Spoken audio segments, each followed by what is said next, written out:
من شرور أنفسنا ومن سيئات أعمالنا من يهده الله فلا مضل له ومن يضلله فلا هادي له وأشهد أن لا إله إلا الله وحده لا شريك له وأشهد أن محمدا عبده ورسوله الذي أرسله بالحق بشيرا ونذيرا وداعيا إلى الله بإذنه وسراجا منيرا أما بعد فإن خير الحديث كتاب الله وخير الهدي هدي محمد صلى الله عليه وسلم وشر الأمور محدثاتها وكل محدثة بدعة وكل بدعة ضلالة وكل ضلالة في النار.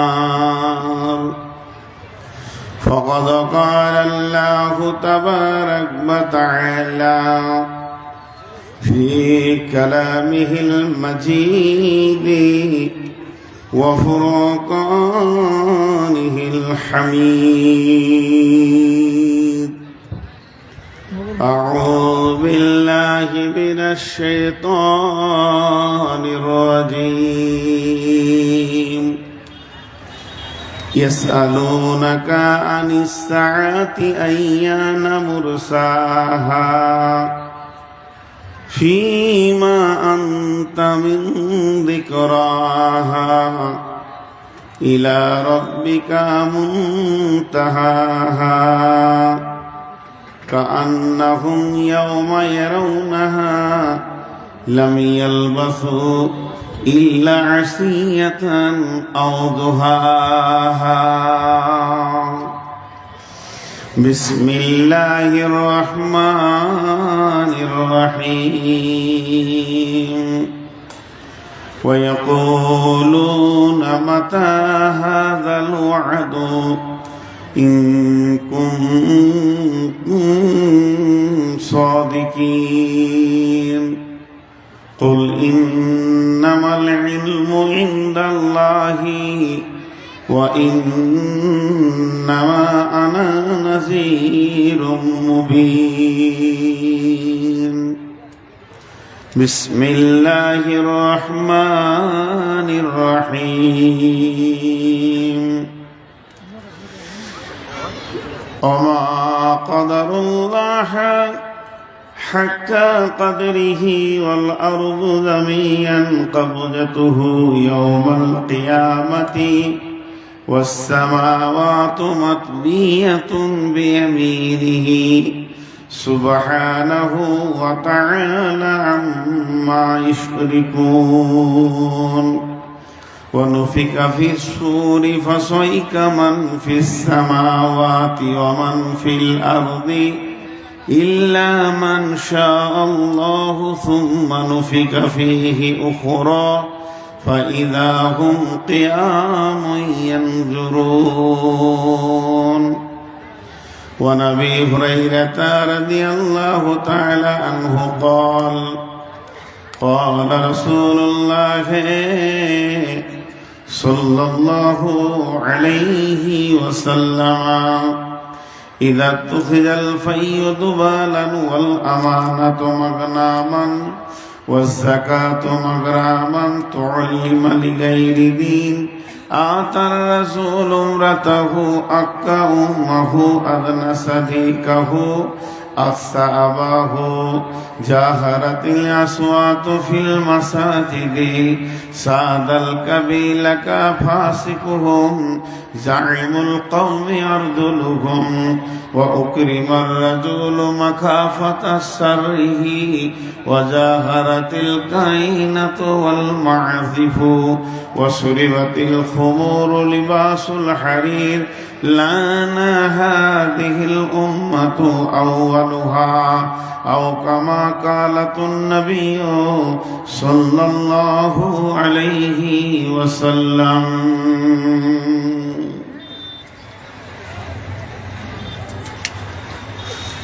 দয়াল রহমান কে পারে বুঝিতে তব শান মা বাপ ছাড়া হয় পিতা আদম বানাইলেন নিজ হাতে পিতা ছাড়া পুত্র ঈসা মারিয়ামের কোলেতে কে বা বড় কারিগর কার বা বড় শান কে পারে বুঝিতে তব শান। শ্রদ্ধেয় সুযোগ্য আজকের সবার সভাপতি, উপস্থিত আলেম ওলামা বৃন্দ, সামনে আমার দিনদার ইমানদার মুমিন ভাই সকল এবং পর্দা থেকে শুননেওয়ালি মুমিনা মা ও বোনেরা,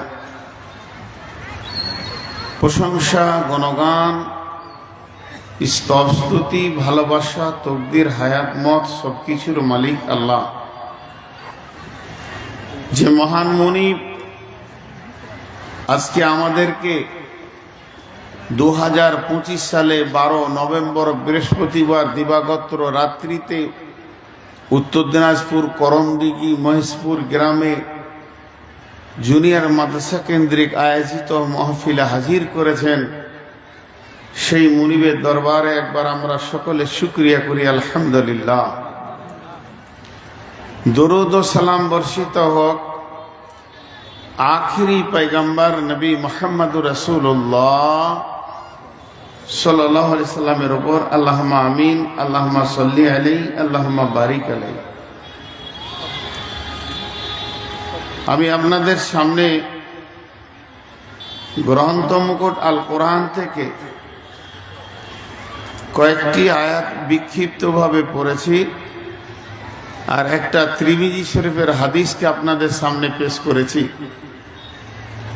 এই আয়াত আর হাদিসকে সামনে রেখে খুব স্বল্প সময়ে কয়েকটি কথা বলবো, আমার নির্দিষ্ট দেওয়া টাইমে শেষ করব ইনশাআল্লাহ। কিন্তু আপনারা উঠা বসা করবেন না, যেমন বসে আছেন এরকমই থাকেন। শুধু একটা বার বয়সে ছোট হলেও আমি ওই লোকগুলোর পা ধরে বলছি, যারা দাঁড়িয়ে আছেন বসে যান। যদি খুব খারাপ লাগে তা চলে যান, তাও ভালো, দাঁড়িয়ে থেকেন না। আল্লাহর বান্দা রসুলের উম্মত, আপনাদের হাতগুলো ধরে বলছি বসে যান। এই জিনিসটা কেন মানছেন না? এখন যদি একটা কড়া করে বলি তো মৌলবীদের অভ্যাস খারাপ, কথা নোংরা বলে। জি না ভাই, আল্লাহর গোলাম বসে যান। এই পৃথিবীটা একদিন ধ্বংস হবে। এই পৃথিবীটা একদিন ধ্বংস হবে।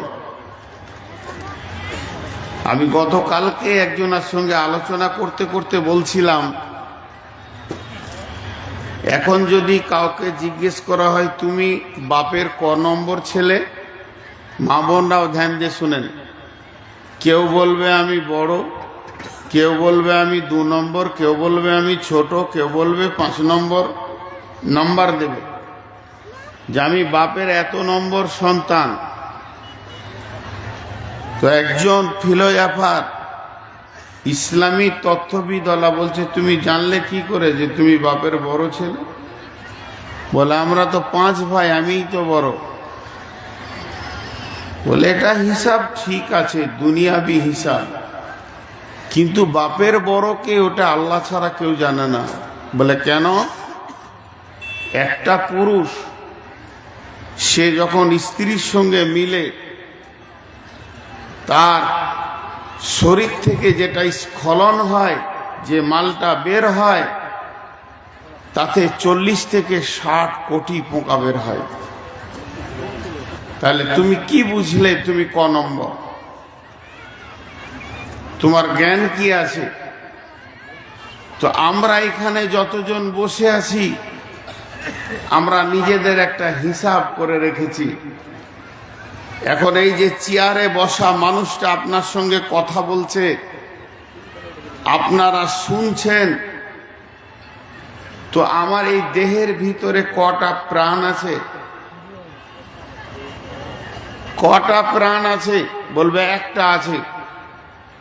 আজরাইল আসবে, একটা প্রাণ নিয়ে চলে যাবে। নূর মোহাম্মদ মারা যাবে, নূর মোহাম্মদ ইন্তেকাল হয়ে যাবে, স্থানান্তরিত হয়ে যাবে। কিন্তু সূক্ষ্ম ব্রেন্দে দেখেন আমার এই বডিতে কয়েক কোটি প্রাণ আছে। আমার এই বডিতে কয়েক কোটি প্রাণ আছে, কয়েক কোটি।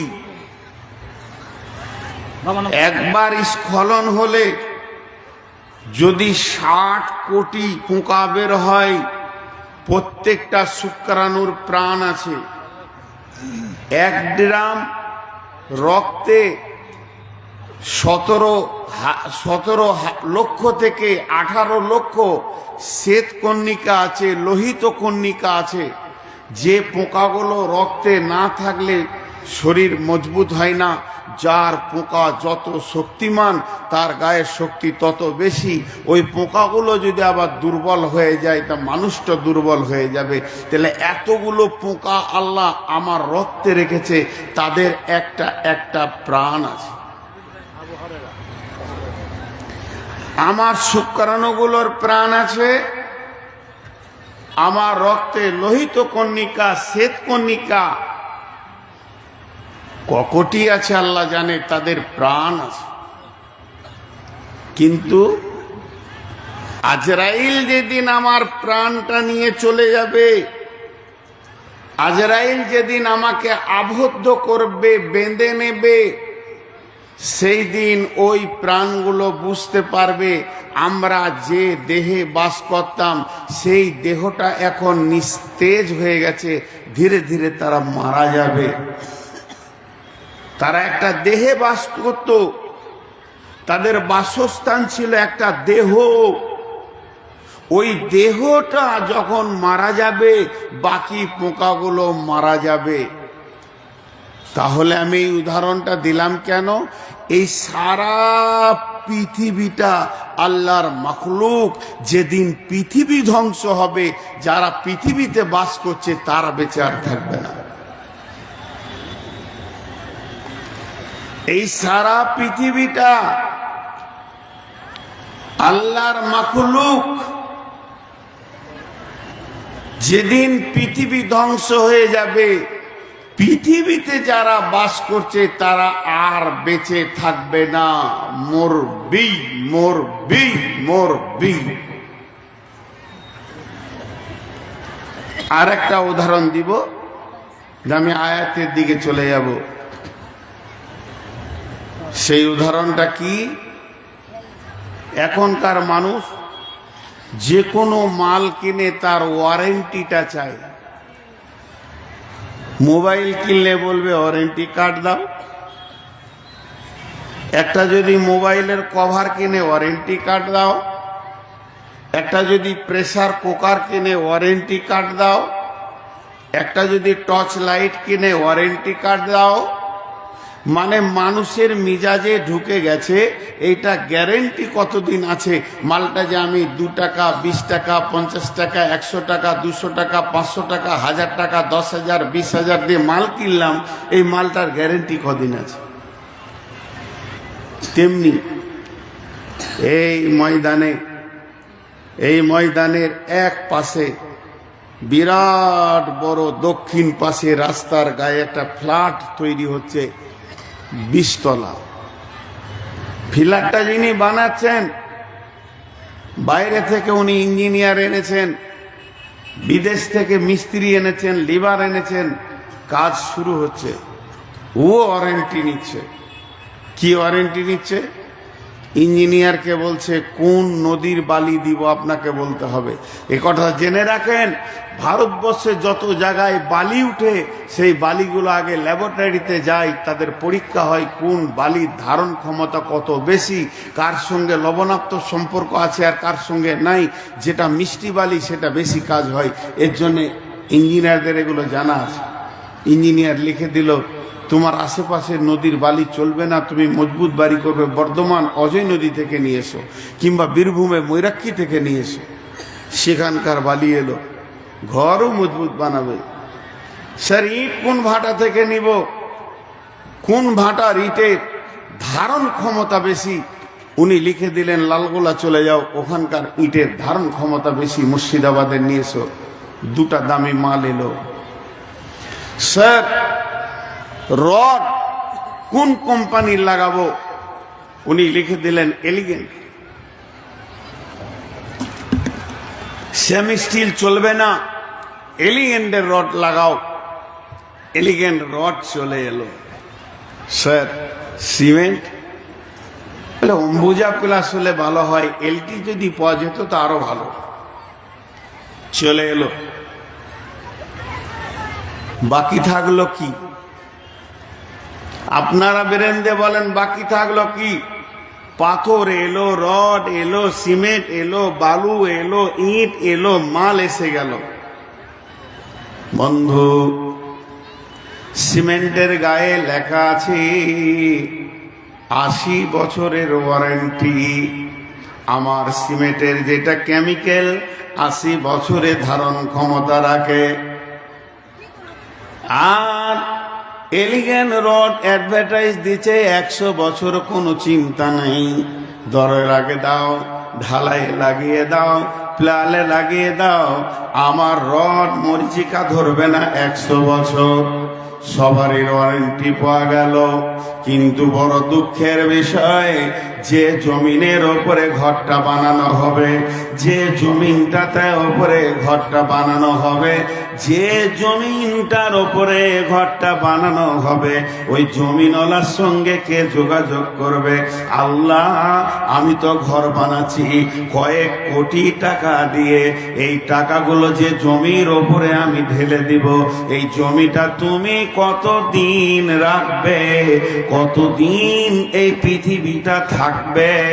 না আমার ঘর বানানো হবে, পরের দিন ধ্বংস শুরু লীলা হবে। এটা তো আমি চাইছি না।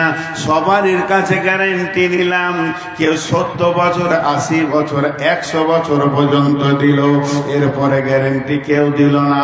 আমি তো ঘরটা বানাবো জমিনের পিঠে, এই ঘরটা আমি আর কোথাও বানাবো না। তাহলে জমিটা কতদিন ঠিক থাকবে, নষ্ট হবে না, এটা আমাকে বলে দিন। এটা আমাকে বলে দেন, কে দিবে? ওয়ারেন্টিটা কে দিবে? কোন মৌলবি দিবে না মুফতি দেবে? ওয়ারেন্টিটা কে দিবে? কোন মুহাদ্দিস দেবেন না মাদানি দেবেন? ওয়ারেন্টিটা কে লিখে আনবে মাবুদের কাছ থেকে? যে আমার হাতে ধরিয়ে দেবে, আপনার হাতে ধরিয়ে দেবে। বন্ধুরে, এটা কোনো প্রসেসিং নাই, এটা কোনো রাস্তা নাই। তবে আমার নবী বলে গেছেন, তিনি ইসলামের দায়িত্বভার নিয়ে, কোরআনের প্রচারের দায়িত্বভার নিয়ে পৃথিবীতে এসেছিলেন। এই উম্মতের যিনি দায়িত্ব নিয়ে এসেছিলেন, তিনি বলে দিয়েছেন, উম্মত রে, তুমি এই পৃথিবীতে কতদিন থাকবে? উম্মত রে, তুমি যে ঘর বানাবে তো কতদিন থাকবে? লা তাকুমুস সাআতু ফিল আরদি হাত্তা ইয়াকালা আল্লাল্লাহ। পৃথিবী ধ্বংস হবে না, কিয়ামত কায়েম হবে না, এখানে জালজালা হবে না, ভূমিকম্প হবে না, বাড়ি ঘর ভাঙবে না, রোড নষ্ট হবে না, হাওয়া বইবে, নদী বইবে, হাওয়া চলবে, মৌসুম চেঞ্জ হবে, জমিন ফসল দিবে, জমিনের কাজ জমিন করবে, রেল চলবে, প্লেন উড়বে, বাস রোডে দৌড়বে, সব নিজাম ঠিক থাকবে, সূর্য উঠবে ডুববে, চাঁদ উঠবে ডুববে, এতদিন সব ঠিক থাকবে। কতদিন? বিশ্বনবী বলছেন যখন এই মাটিতে একটা আল্লাহওয়ালা থাকবে।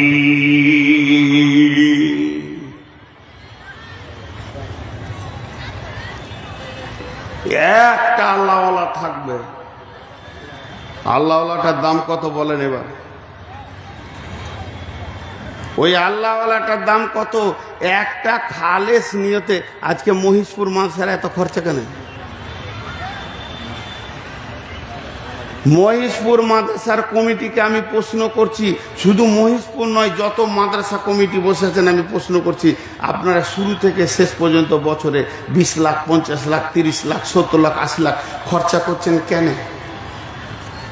খেপা কুকুরে কামড়িয়েছে, গাঁজা খেয়েছে, মাথা নষ্ট হয়ে গেছে, টাকাটা নষ্ট করছে।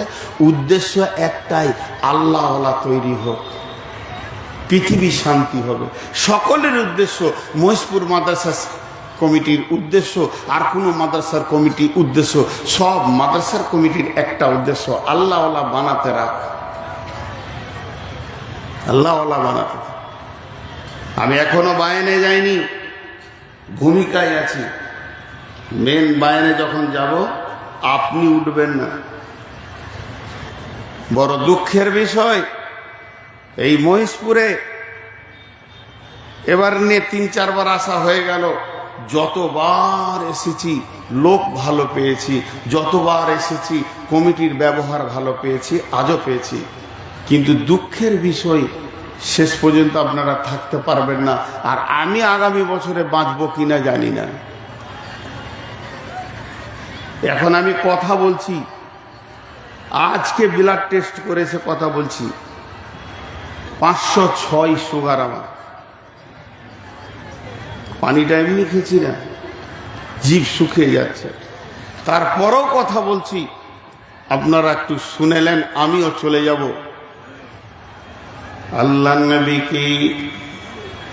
আল্লাহর নবীকে ঘন ঘন প্রশ্ন করা হতো, উল্টা পাল্টি প্রশ্ন করা হতো।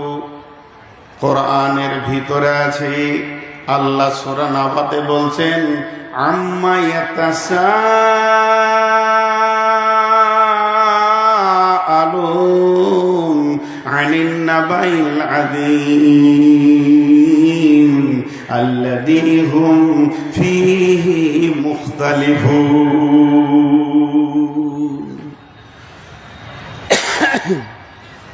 কি বলছিলেন? কিছু বলছিলেন নাকি?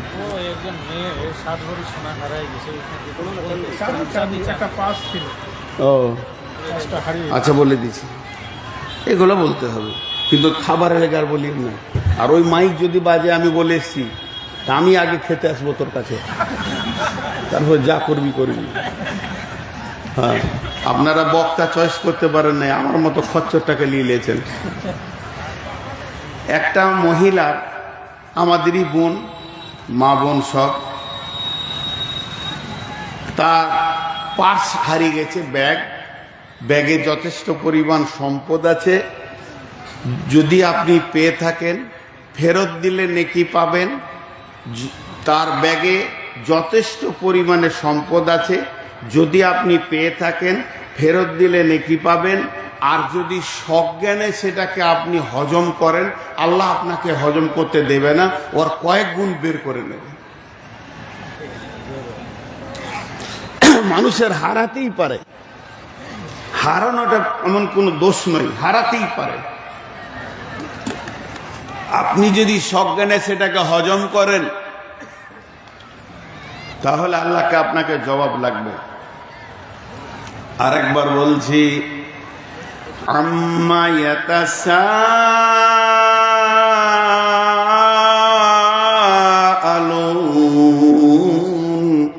আল্লাহ এত জোর টান মারলে কেন? আল্লাহ তার নবীকে বলছে, নবী রে, হে আমার প্রাণ প্রিয় নবী, তোমাকে কি বিষয়ে ওরা প্রশ্ন করছে? কি বিষয়ে প্রশ্ন করছে গো? বলো। তোমাকে উল্টা পাল্টি করছে। আল্লাযী হুম ফীহি মুখতালিফুন, কোন বিষয়টা নিয়ে ইখতিলাফ করছে, কনফিউশন তৈরি করছে। এমন কিছু কথা আছে আপনার দিলে কনফিউশন করে দিতে পারবো, আমি পারবো। এখন আপনিও পারবেন আমাকে। আমি একটা দোকান বানিয়েছি, ওই দোকানে আপনি আসলেন, আমি বললাম ভিভোর 29 প্রো, এটা মালটা ভালো, এর মতো মাল নাই, ভারতবর্ষের মতো মাল নাই, এর থেকে দামি আর মোবাইল হয়নি, এটাই শেষ দামি, কোনো কোম্পানি বের করতে পারেনি। বলতে বলতে আপনাকে বললাম দাম হলো 40,000।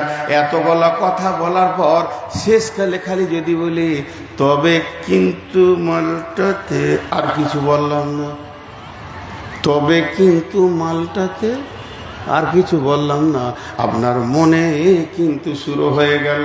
তো ওই কাফেররা করতো কি, কিয়ামতকে নিয়ে রসুলের সঙ্গে ফাজলামা করতো। হবে হবে, হ্যাঁ হবে, কি জানি এটা কেমন মনে হচ্ছে। আল্লাহ বলছে তোমার দিলকে তারা ইখতিলাফ তৈরি করে দিছে, মতভেদ তৈরি করে দিছে, দোদুল্যমান তৈরি করে দিছে। তবে শুনে নাও, আল্লাযী হুম ফীহি মুখতালিফুন কাল্লা সায়ালামুন সুম্মা কাল্লা সায়ালামুন কাল্লা সায়ালামুন, নিশ্চয় তারা জানবে জানবে জানবে, সুম্মা কাল্লা সায়ালামুন, আবার বলছি তারা নিশ্চয় জানবে।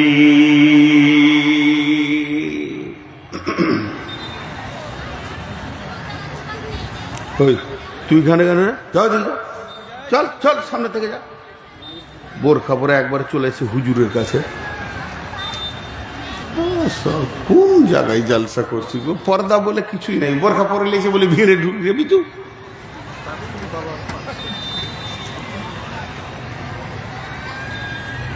হায় আমার আফসোস। সবাই একবার বলেন আলহামদুলিল্লাহ। কই সবাই বলেননি, সবাই বলেন আলহামদুলিল্লাহ। এবার ভালো লাগছে, কিন্তু এই কটাকে বসাতে পারলাম না। ওরা মানুষ না গরু, না ঘোড়া, না গাধা, না তার থেকেও নিকৃষ্ট কোনো মাল। এরা বসলো না, চামড়া যে কত মোটা।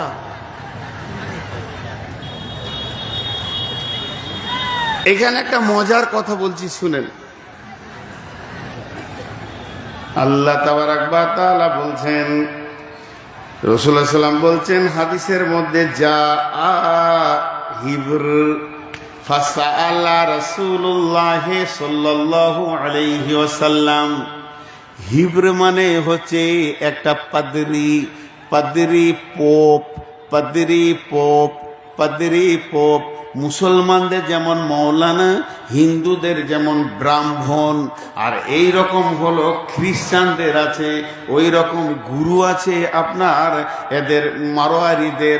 তেমনি যারা ইহুদি আর নাসারা, তাদের আলেমকে পোপ বলে, পাদ্রী বলে। সব থেকে বড় আলেমকে পোপ বলে। আমাদের যেমন বড় আলেমকে সম্মানের সঙ্গে ডাকে শেখ। শেখ, শেখ মানে বড় আলেম, শেখ মানে বৃদ্ধ, বয়োবৃদ্ধ, জ্ঞানে বয়োবৃদ্ধ। ওরা বড় আলেমকে পাপায়ে আজাম বলে। পাপায়ে আজাম মানে ওই হলো সব থেকে বড় পণ্ডিত। একটা ইংল্যান্ড থেকে পাপায়ে আজাম 2015 কি 16 সালে আপনার কিনা কলকাতায় এসেছিলেন। এরা হলো পোপ।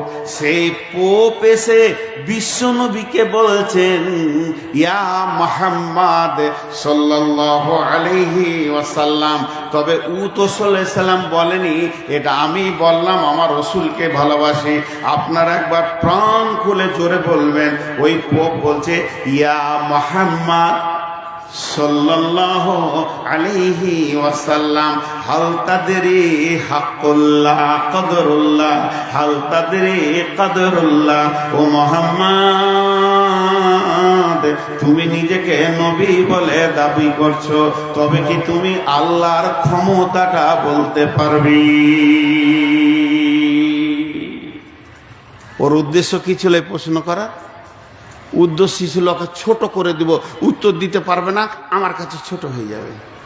বিশ্বনবী শুরু করলেন, বিসমিল্লাহির রহমানির রহিম, ওমা কদরুল্লাহ হাক্কা কদরিহি ওয়াল আরদু জামিআন কবদাতুহু ইয়াওমাল কিয়ামাতি ওয়াস সামাওয়াতু মাদবিয়াতুন বিয়ামিনিহি সুবহানাহু ওয়া তাআলা আম্মা ইউশরিকুন। ওয়া নুফিকা ফিস সূরি ফাসাইকা মান ফিস সামাওয়াতি ওয়া মান ফিল আরদি ইল্লা মান শাআল্লাহু থুম্মা নুফিকা ফীহি উখরা ফাইযা হুম কিয়ামুন ইয়ানজুরুন ওয়া আশরাকাতিল بنور ربها وأوتي الكتاب وذي بالنبيين والشهداء وقضي بينهم بالحق وهم لا يظلمون ووفيت كل نفس ما عملت وهو أعلم بما يفعلون وسيق الذين كفروا إلى جهنم زمرا।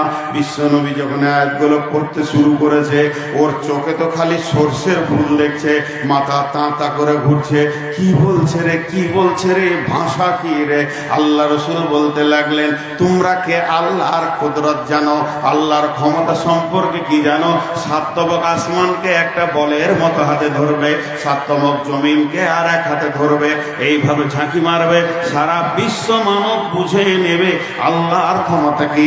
নামি এই আল্লাহ এমন, উনি এক একক, কাউকে সঙ্গে নেন না, ওনার কোনো শরীক নাই। ওই আল্লাহ কেমন? আল্লাহর একটা গোলাম আছে, বলবে সুর ফুঁকে দে, বিশ্ব ভূমণ্ডল ভেঙে চুরমার হয়ে যাবে। তারই ভিতরে যাকে ইচ্ছা তাকে বাঁচিয়ে রাখবে, তাকে মারবে না, সে ধ্বংস হবে না। দ্বিতীয় সুর যখন ফোরা হবে, সারা বিশ্বটা ধ্বংস হয়ে যাবে। তারপরে আবার আল্লাহ সবগুলোকে দাঁড় করাবেন। কেমন কুদরত! ধূলিসাৎ হয়ে গেল, নিশ্চিহ্ন হয়ে গেল, পিপুলিকার মতো একটা দেখা যাচ্ছে না, আবার সবগুলোকে কুদরতের হুকুমে এক জায়গায় দাঁড় করাবে। তাদের হিসাব নেবে, তাদের কাছ থেকে নেবে রসুলের মতো চেহারা, তাদের কাছ থেকে নেবে ভালো আমল, এরপরে তাদেরকে জান্নাতে জাহান্নামে দেবে, সার্টিফিকেট দেবে। আমার আল্লাহ এমন কুদরতি ক্ষমতা আছে, মানুষের দিলে এমন একটা রিয়াকশন দিয়ে দেবে, ওরা নিজেই বুঝে নেবে আমি কি করে এখানে এসে হাজিরে হলাম। তারপরে আল্লাহ ফেরেশতাদেরকে বলবে, কাফেরদেরকে হাঁকি নিয়ে গিয়ে জাহান্নামে ভরে দাও, আর জান্নাতীদেরকে আদর করে নিয়ে গিয়ে জান্নাতে ভরে দাও। একবারে বিরাট বড় সাবজেক্টে ছোট করে নবীজি বলে দিলেন। ওর চরক গাছ হয়ে গেল, মাথা তাঁতা করে ঘুরছে। ওরে আল্লাহ, মোহাম্মদ এত জানে।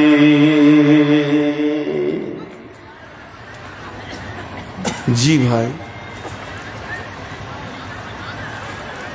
আমরা নিজেদেরকে ভাবি না। আর দুটো আয়াত বলবো। يسألونك عن الساعة أيان مرساها فيما أنت ذكراها إلى ربك منتهاها। আবার আল্লাহ রসুলকে প্রশ্ন করা হতো, সেই কিয়ামত কবে হবে? ইয়াসআলুনাকা আনিস সাআতি আইয়ানা মুরসাহা, হে নবী বলে দাও কিয়ামত কবে হবে। আল্লাহ নবী বলছেন, যে ব্যাপারে তোমরা জিকির করছো এই ব্যাপারটা এইটা নয়, এই ব্যাপারটা আছে ইলা রব্বিকা মুনতাহাহা, এটা কবে শুরু হবে তোর রবের কাছে আছে ডেট, তারিখ, সময় নির্দিষ্ট করা আছে। ইল্লা কান্নাহুম ইয়াউমা ইয়ারাউনাহা লাম ইয়ালবাসু ইল্লা আসিয়াতান আও দুহাহা, এটা যেদিন হবে তোদেরকে যখন দাঁড় করানো হবে, তোরা কিয়ামতের মাঠে দাঁড়িয়ে বলবি, আমি দুনিয়াতে এক বেলা ছিলাম, কিংবা এক সকাল এক সন্ধ্যা ছিলাম, বেশি দিন আমি দুনিয়া করিনি।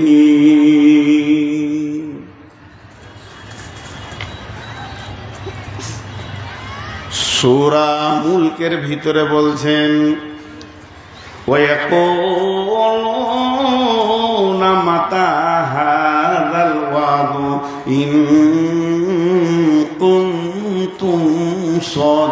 صادقين قل إنما العلم عند الله وإنما أنا نذير مبين হে নবী তুমি বলে দাও কিয়ামত কবে হবে। নবীজি বলছেন না, এটা আমার বলার বিষয় নয়, এ বিষয়টা আল্লাহর কাছে রয়েছে। আমি শুধু তোমাদেরকে ভয় দেখানোর জন্য এসেছি, আমি নির্দিষ্ট কিয়ামতের ডেট নিয়ে তোমাদের কাছে আসিনি। ইন্নামা আনা নাযীরুম মুবিন, নিশ্চয়ই আমি তোমাদেরকে প্রকাশ্য ভয় দেখাবো, যাতে করে তোমরা ভীতু হয়ে যাবে। সেই দিনের জন্য প্রস্তুতি নেবে, মাল রেডি করে রেডি হয়ে যাবে, যেহেতু কিয়ামত হবে।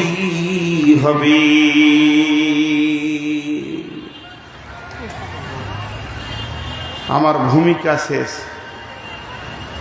ভূমিকাটাকে আমি 1 মিনিটে গোটাবো। 1 মিনিট লাগবে না, 30 সেকেন্ড। এতক্ষণ আমি যা বললাম তাতে করে একটা বহির প্রকাশ হলো কিয়ামত হবেই।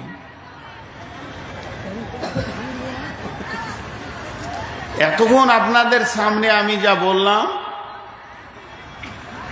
তার টোটাল একটা অঙ্ক দেখা গেল, অ্যামাউন্ট পাওয়া গেল, কিয়ামত হবেই, এই জিনিসটা পাওয়া গেল। তাহলে সেটা কত দূরে, সেটা কত দূরে? বিশ্বনবী এত দূর বলেছেন, বারটা থাকবে শুক্রবার, যেদিন ইসরাফিল সুর ফুঁকবে, বারটা থাকবে শুক্রবার। যেদিন ইসরাফিল সুর ফুঁকবে, মাসটা থাকবে মুহররম মাস। মুহররম মাসের 10 তারিখে শুক্রবার, সেই দিন কিয়ামত শুরু হয়ে যাবে। কিয়ামত যত কাছে আসবে, মানুষের ভিতরে তত ব্যস্ততা বেড়ে যাবে। মানুষ একজনও চুপচাপ বসে থাকবে না, বসার সময় থাকবে না। এই করতে করতে যেদিন কিয়ামত হবে, যেদিন কিয়ামত হবে, আগামী সকাল শুক্রবারে যদি কিয়ামত হয়, সেই দিন পৃথিবীতে যতজন মানুষ বেঁচে থাকবে 100তে 100 জন ব্যস্ত হয়ে যাবে। একটা লোককে ফিরে দেখা যাবে না। চাষিরা মাঠের দিকে দৌড়বে, ছেলেরা স্কুলের দিকে মাদ্রাসার দিকে দৌড়বে, শিক্ষকরা ডিউটির দিকে দৌড়বে, খরিদ্দার দোকানের দিকে দৌড়বে, দোকানদার দোকান খুলবে। গোটা পৃথিবী যেন ব্যস্ততা নিয়ে উঠবে। এমন সময় বিশ্বনবী বলছেন, একটা খরিদ্দার কাপড়ের দোকান যাবে, কাপড়টাকে দেখবে, বলবে কাপড়টা আমার পছন্দ হয়ে গেছে, এটা বুখারীর হাদিস। তারপরে বলবে ভাইয়া আমাকে এটা 3 মিটার কি 5 মিটার দিয়ে দাও। দোকানদার তাড়াতাড়ি করে মিটারটা মাপবে, মেপে কাঁচিটা ধরবে, আর খরিদ্দার পকেট থেকে টাকাটা বের করে ধরে থাকবে। ও কাপড়টা কেটে দেবে, এই টাকাটা দিয়ে দেবে। এই নিয়তে ওর হাতে কাঁচি, এর হাতে টাকা, কাঁচিটা বসাতে যাবে, বসানো আর হবে না। অনুফিকা ফিস সূরি ফাসাইকা মান ফিস সামাওয়াতি ওয়া মান ফিল আরদি। ওই অবস্থায় ইসরাফিল সুর ফেঁকে দিবে, হাত থেকে কাঁচি পড়ে যাবে, হাত থেকে টাকা পড়ে যাবে। মানুষ নাফসি নাফসি নাফসি নাফসি নাফসি নাফসি নাফসি নাফসি নাফসি নাফসি করবে। এই জন্য সূরা নাজিয়াতে ওরা বলেছে, আবার কি আমাদেরকে ফিরে আসতে হবে? গলে যাব, পচে যাব, কবরে মাটি হয়ে যাব, এরপরে কি পুনরুত্থান হবে নাকি? আল্লাহ বলছে হবে। এমন পুনরুত্থান হবে, ফাইন্নামা হিয়া জাসরাতুন ওয়াহিদা ফাইদা হুম বিসাহিরা। একটা হুঙ্কার মারবো আর তোদেরকে কিয়ামতের ময়দানে দাঁড় করিয়ে দেব। তখন ওইখানে ওরা বলছে, এটা তো সব থেকে নোকসানের কথা। ওয়ান্নাসিয়াতে গারকা ওয়ান্নাসিতাতি নাসতা ওয়াসাবিহাতি সাবহা ওয়াসাবিকাতি সাবকা আল মুদাব্বিরাতি আমরা ইয়াওমা তারজুফুর রাজিফা তাতবাউহার রাদিফা কুলুবু ইয়াওমাইতি ওয়াজিফা আবসারুহা খাসিয়া ইয়াকুলুনা কুন্না আইন্না লামারদুদুনা ফিল আখিরা আইদা কুন্না ইদামান নাখিরা আইদা কুন্না ইদামান নাখিরা। আল্লাহ তাবারক ওয়া তাআলা বলছেন ওরাই বলবে বলে পচে যাওয়ার পর কি আবার পুনরুত্থান হবে? কোরআন বলছে হবে, এরা বলছে এটা তো বড় নোকসানের কথা শুনছি। আবার যদি পুনর্বার আমাদের জীবিত হয়ে কিয়ামতে দাঁড়াতে হয় তো এটা আমার নোকসান ছাড়া এটা লাভ খুঁজে পেছি না।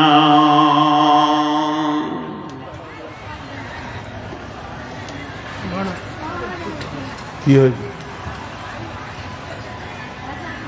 বলছিলাম কি মৌলানা মুফতি রায়হান উনি 3,70,000 কথা বলেন। আমি বায়নামাজি কি করে তো করবো? তাহলে আমি কালেকশন শুরু করে দিই। আপনারা যা বলবেন আমি শুনবো, কারণ আপনারা কমিটি। আমি এতটুকু আপনাদের কথার বাইরে যাব না।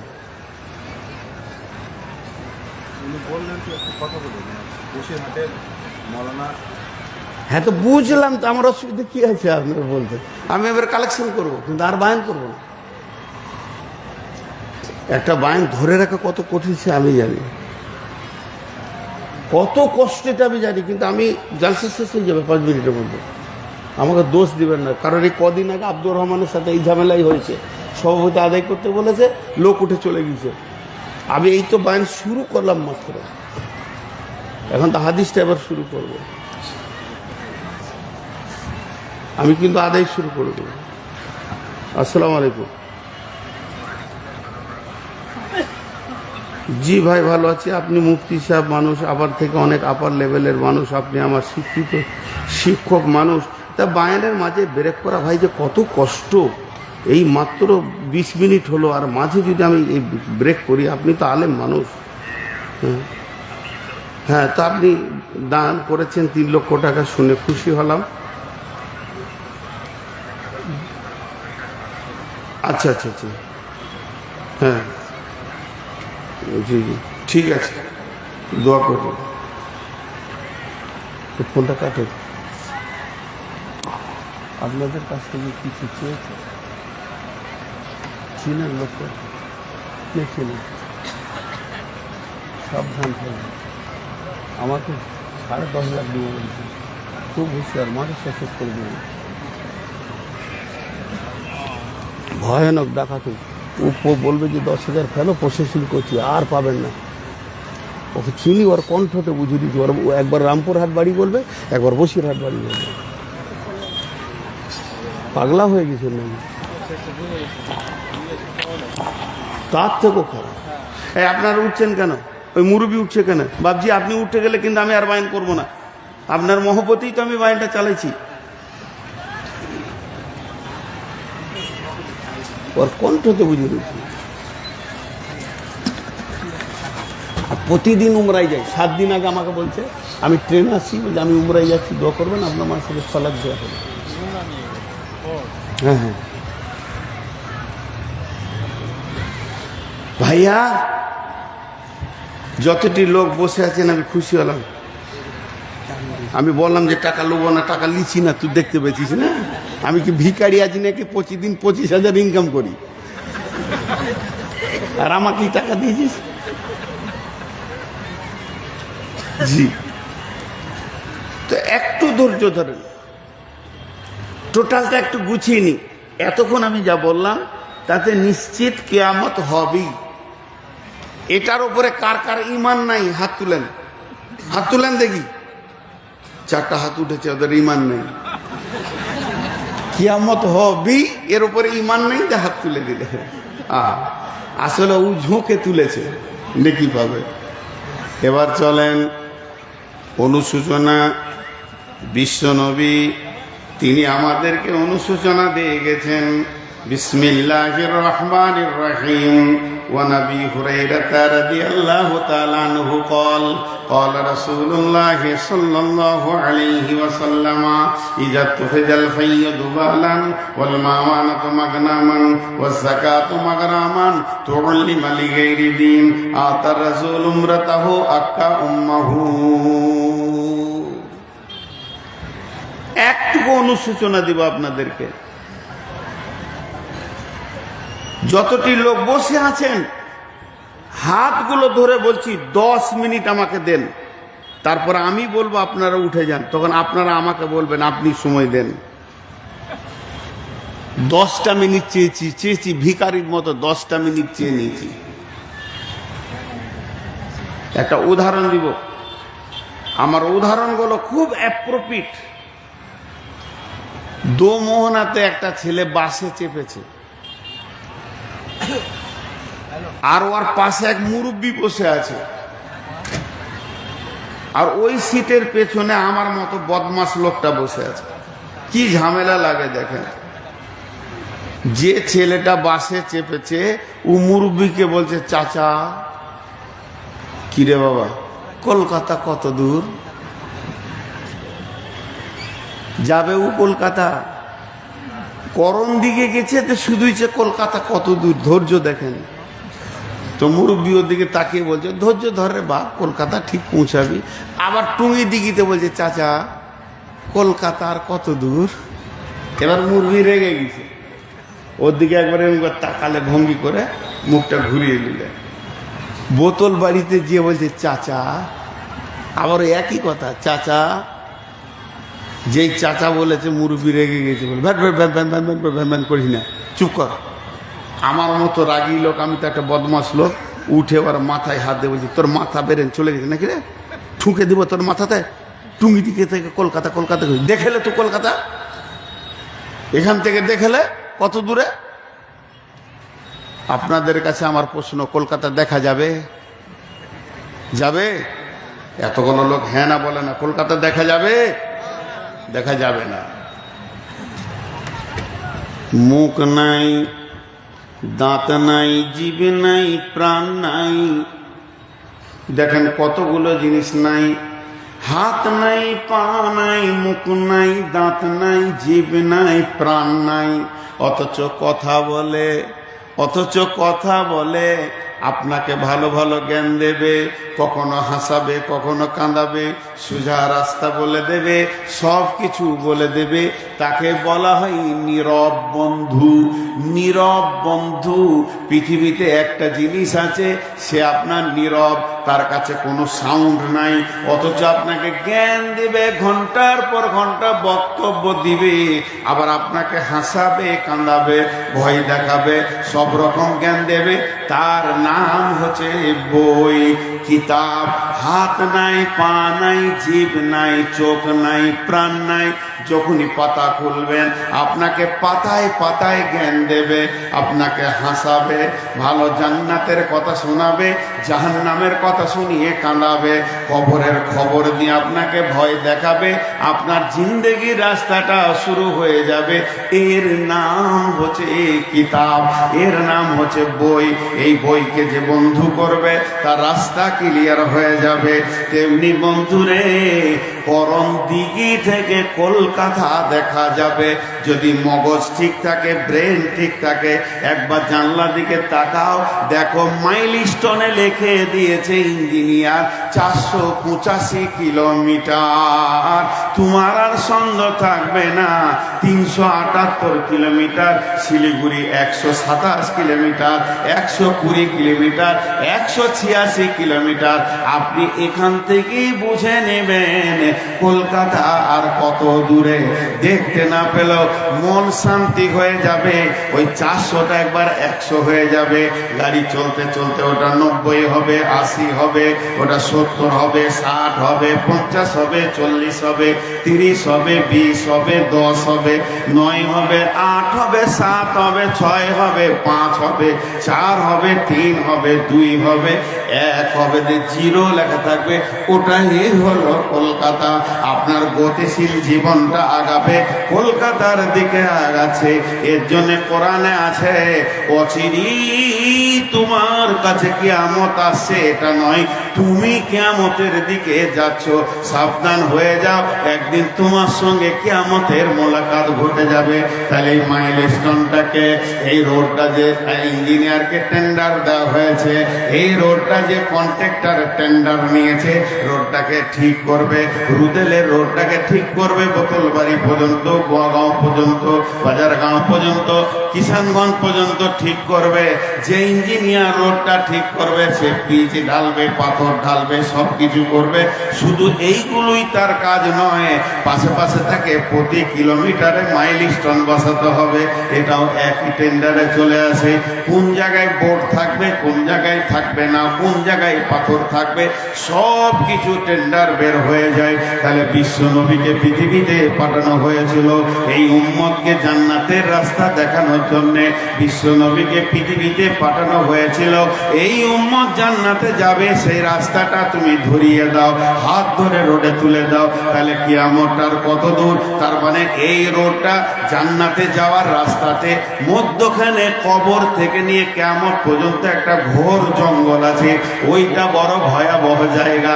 কবর থেকে নিয়ে কিয়ামত পর্যন্ত ফুলসেরাতটা যখনই পেরে হয়ে যাবে, ব্রিজটা যখনই পের হয়ে যাবে, নিজের ঘরে চলে যাবে, আর চিন্তা নাই।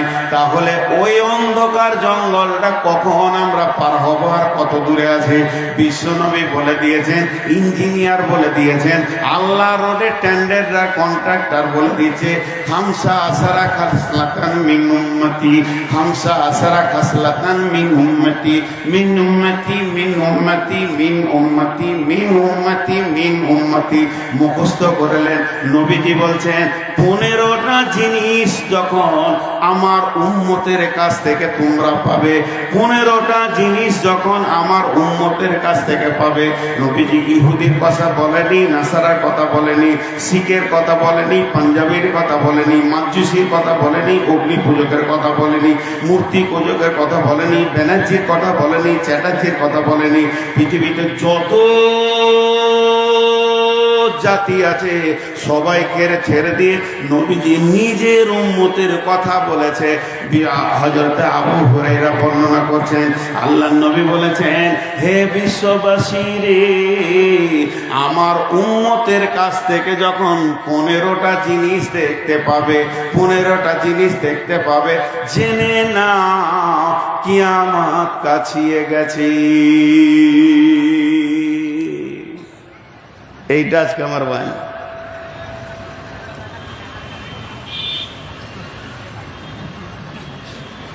খুব ব্যস্ত না?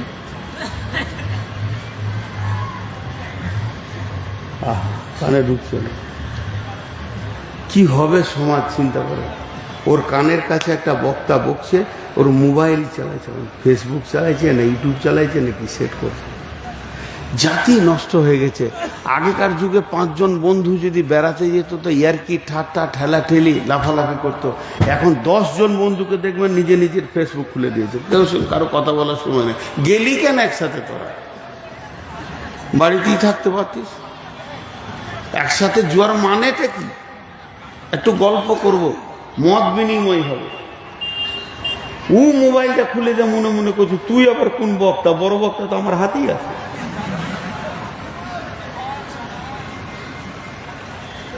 আহা, পানি খাই। এই দৃশ্যটা দেখলাম। কি পানি? ও আচ্ছা আচ্ছা, মাশাআল্লাহ। এবার আমি শুরু করছি। আল্লাহ রসুল আফসোস করে বলছে, আমার উম্মতরা এগুলো করবে। 1 নম্বরটা বাদ দিয়ে বলবো। 1 নম্বরটা খুব লোড, খুব ভারী, ওজন খুব, আপনারা নিতে পারবেন না। ওই জন্য 1 নম্বরটা বাদ দিয়ে বলবো না। 1 নম্বরটা বলবো, খুব সাবধান। কিন্তু বিশ্বনবী বলছেন, নাম্বার 1, ইযা তুখিজাল ফাইয়ুদু বালান,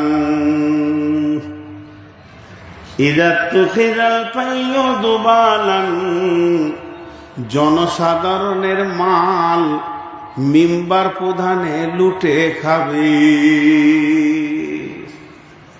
সরকারি বরাদ্দ টাকা, বিপিএল এর টাকা, ইন্দিরাবাসের টাকা, সড়ক যোজনার টাকা, কন্যাশ্রীর টাকা, রূপশ্রীর টাকা, বিদ্যালয় নির্মাণের পুনর্নির্মাণের টাকা, যত সরকারি কাজের বরাদ্দ হবে ওই বরাদ্দটা লিখবে একটা আর মাল দিবে আর একটা।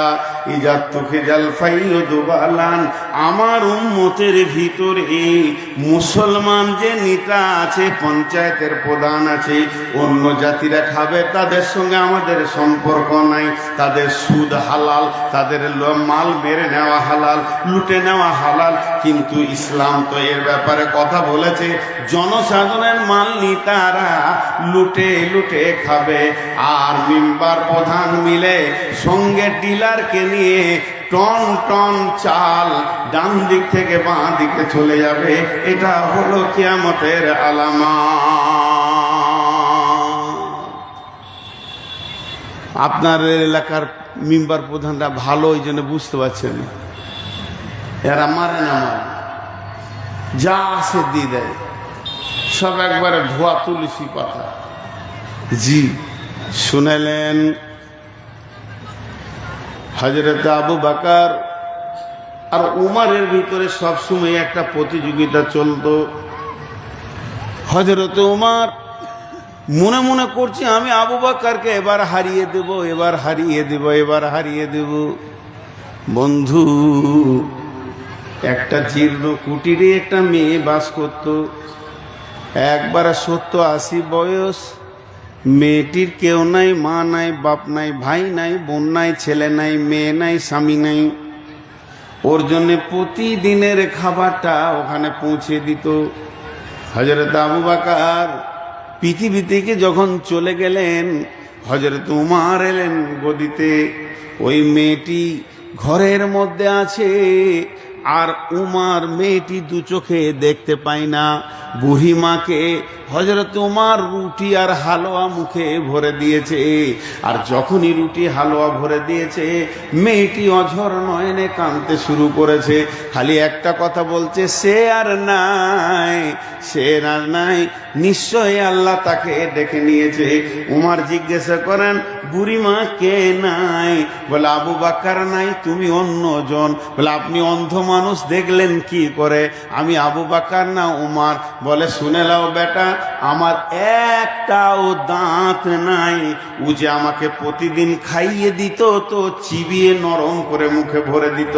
তুমি ডাইরেক্ট রুটি ভরে দিয়েছো, আমি বুঝে নিয়েছি সে আর নাই। তখন হযরত উমর কেঁদে বলছে, আবু বকর ভাই, তোমাকে কোনোদিন আমি পারলাম না, তুমি আমাকে হারিয়ে দিয়েছো। বিশ্বনবী 23 বছরে যে মিশনটা চালিয়েছিলেন, যে কলেজটা চালিয়েছিলেন, 23 বছর যে ইউনিভার্সিটি চালিয়েছিলেন, 1.5 লক্ষ সৈন্য তৈরি করে গেছিলেন, শিষ্য তৈরি করে গেছিলেন, নেতা বানিয়ে গেছিলেন, যাদেরকে পৃথিবীতে শান্তি আর শান্তি ছিল। সেই কোথা গেল? সেই শিষ্যরা আজ কোথায় হারিয়ে গেল? আল্লাহর নবী 23 বছর যে মসজিদে নববীতে আসহাবে সুফফা নামে মাদ্রাসাটা চালালেন, ওখান থেকে ডাক্তার হয় নাই, ইঞ্জিনিয়ার হয়নি, ডক্টরেট করেনি, পিএইচডি করেনি, এমবিবিএস করেনি, আর এফআরসিএস করেনি, এলএলবি করেনি, কোনো রকম ডিগ্রি ছিল না। কিন্তু চোর, মাতা, লম্পট, খুনি, দাগাবাজ, লুটেরা, লম্পট, লাফাঙ্গারকে আল্লাহ রসুল সোনালী মানুষ বানিয়েছেন। ফ্যাক্টরিটা কত সুন্দর ছিল! ওই হযরত উমর রসুলের হাতে সেকেন্ড পর্যায়ে ছাত্র, ফার্স্ট পর্যায়ে ছাত্র আবু বকর। তাহলে হযরত উমর দেশকে শাসন করলেন একটা আঙ্গুলের ইশারাতে। 18 লক্ষ বর্গ মাইল শাসন করেছেন। আল্লাহর নবী বলছেন, আমার উম্মতকে কত সুন্দর আমি শিখিয়ে দিলাম কেমন করে দেশ শাসন করবে। জনসাধারণের মাল খাবে না, আমানতের খেয়ানতি করবে না, আর কিছু করবে না, আর কিছু করবে না, সুন্দর করে বুঝিয়ে দিলাম। কিন্তু কিয়ামতের আগে আমার আফসোস, ইজা তুখিজাল ফাইয়ুদু বালান, জনসাধারণের মাল নেতারা লুটে খাবি।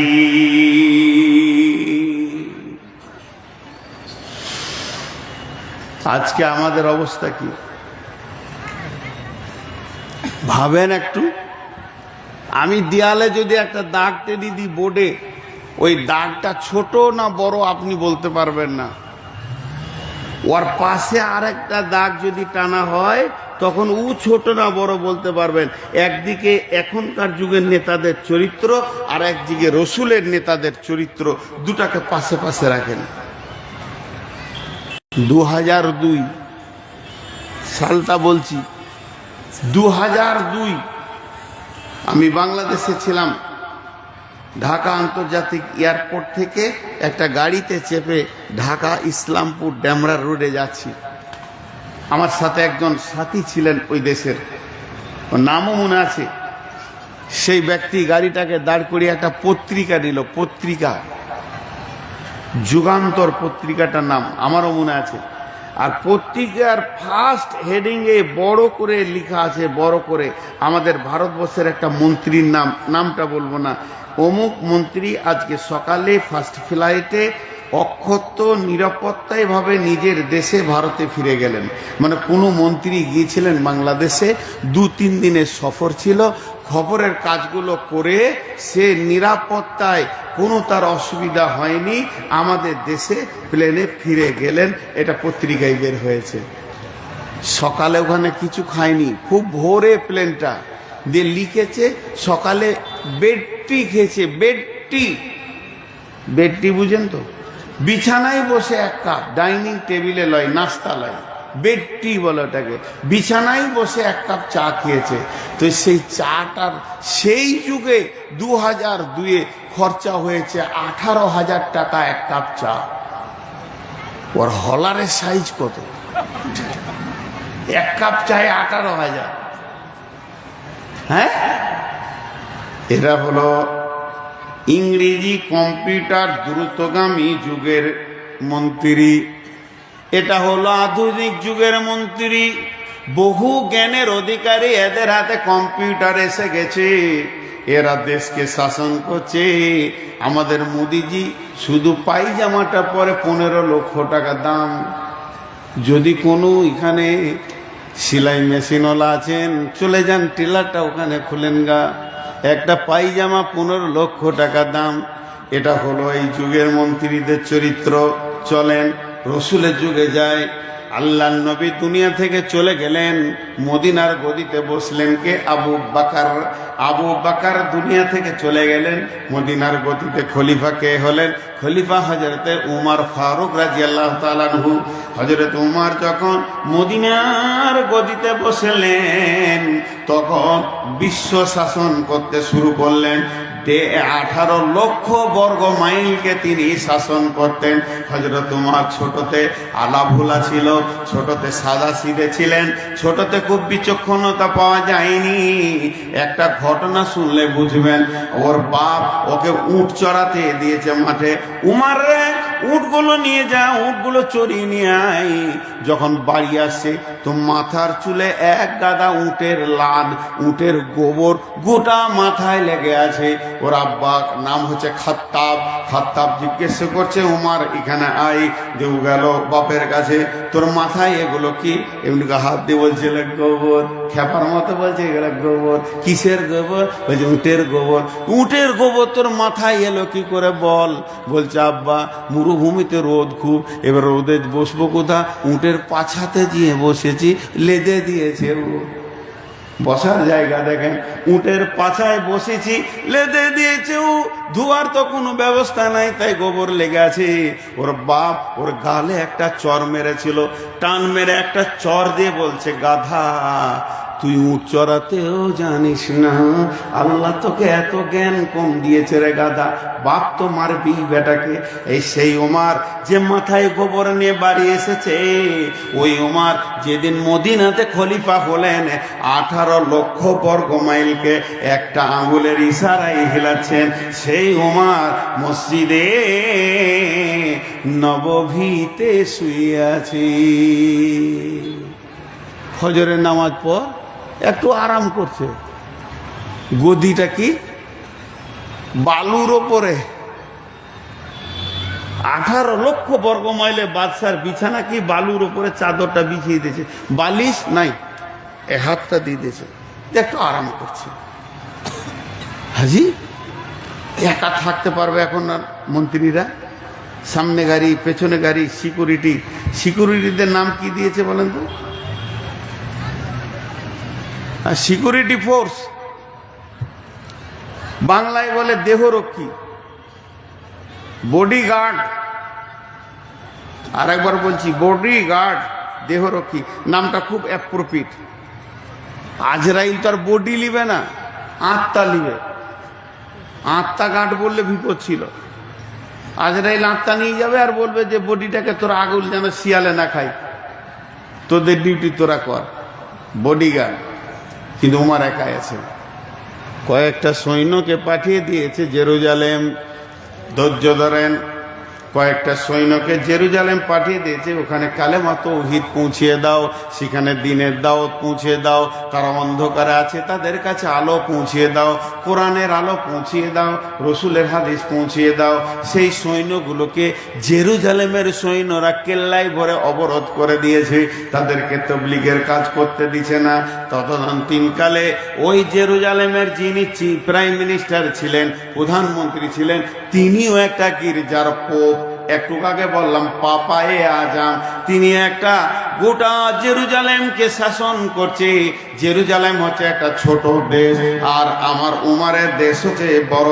এবার পাপা দেখলো উমারের সঙ্গে যদি যুদ্ধ করতে যায় পারবো না, ওর যা সৈন্য আছে, আমার তো নাগরিক নাই, কেমন করে চলবো? তিনি একটা চিঠি লিখলেন, আর চিঠি লেখার পর একটা দূতকে বললেন, বন্ধু এটা তুমি পৌঁছে দাও মদিনাতে। ওই রাষ্ট্রদূত চিঠিটা নিয়ে হাঁটতে হাঁটতে হাঁটতে হাঁটতে মদিনা মারওয়ারায় গিয়ে পৌঁছালো। মদিনায় পৌঁছানোর পর বলছে, মুসলিম জাহানের পার্লামেন্ট কোনটা, মুসলিম জাহানের সংসদ কোনটা, মুসলিম জাহানের আপনার গদি কোনটা, মুসলিম জাহানের সব থেকে বড় পার্লামেন্টটা কোথায়? ছোট বাচ্চারা বলছে ওই যে মসজিদে নববী, এটাই হলো মুসলিম জাহানের পার্লামেন্ট। সাইমুম ধরে পড়েছে কুটির, তুমি তো পরনে নুয়ে, খেজুর পাতার প্রাসাদ তোমার বারে বারে গিয়েছে খোঁজে। পারমেল ডাকিছে, মার্বেলের নয়, কারুকার্য করার নয়, মাত্র খেজুর গাছের পাতা আর খেজুর গাছের ছাওয়ানি। বলে আপনাদের আমিরুল মুমিনিন কোথায়? বলে ওই যে মসজিদে শুয়ে রয়েছে, কোনো বডিগার্ড নাই, কোনো সিকিউরিটি নাই, কোনো দেহরক্ষী নাই, একটু আরাম করছেন, ফজর পড়েছেন। উনি বলেন আমাদের আমিরুল মুমিনিন, খলিফাতুল মুসলিমিন। উনি যে বলেন আদব নেবেন জাহাপনা, হযরতে আদম নেবেন জাহাপনা। যেই বলা আমিরুল মুমিনিন উঠে বলছে, কে বাবা, তুমি কোথা থেকে এসেছো? রাষ্ট্রদূত বলছে, হুজুর আমি জেরুজালেম থেকে এসেছি, আমাদের প্রাইম মিনিস্টার আপনাকে একটা চিঠি দিয়েছে। আমার বলার কিছু নাই, একটু চিঠিটা নজর লাগিয়েলেন। হযরত উমর চিঠিটা নিয়ে পড়ে দেখলেন, বললেন জাহাপনা, আপনার সৈন্য আমার দেশে দাওয়াত দিতে এসেছে কোরআন হাদিসের, তাদেরকে কেল্লায় অবরোধ করা হয়েছে।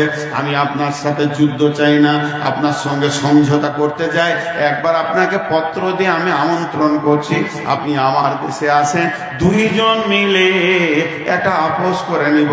হযরত উমর সঙ্গে সঙ্গে তার খাদিমকে, যেটা তাকে দেওয়া হয়েছিল রাজকোষাগার থেকে, ডেকে বলছে, একটা উট নিয়ে এসো, নাম তার আসলামা।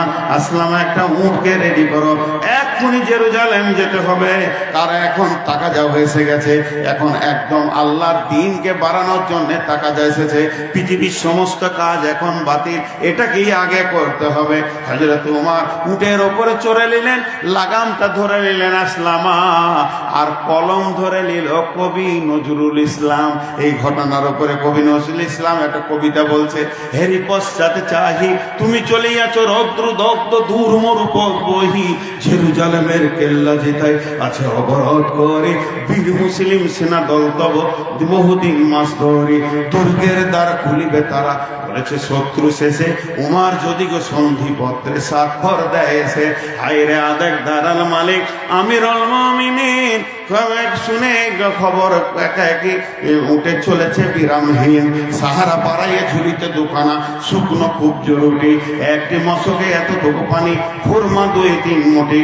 প্রহরীবিহীন সম্রাট চলে একা উঠে চোরে, চলেছে মাত্র একটি ভীত উঠে রশি ধরে।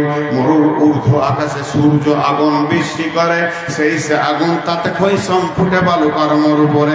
কিছু দূরে যেতে উঠ হতে নামি, কিছু দূরে যেতে উঠ হতে নামি, স্বামী কহিল গোলামের ভাই পেরেশান বড় হইয়াছ চলিয়া, এইবার আমি যাই। উঠে রশি ধরিয়া অগ্রে উঠে বসো উঠে, তপ্ত বালুতে চলে যে চরণে রক্ত উঠেছে ফুটে। গোলাম দুই হাত ধরে চুমি, গোলাম উমারের দুই হাত ধরে চুমি, কাঁদিয়া কহিল এ আদেশ করেন কেমনে আপনি? গোলাম রহিবে উটের পিঠে আরাম করিয়া বসে, আর হেঁটে যাবে খলিফা উমার ধরিয়া উটের রশি।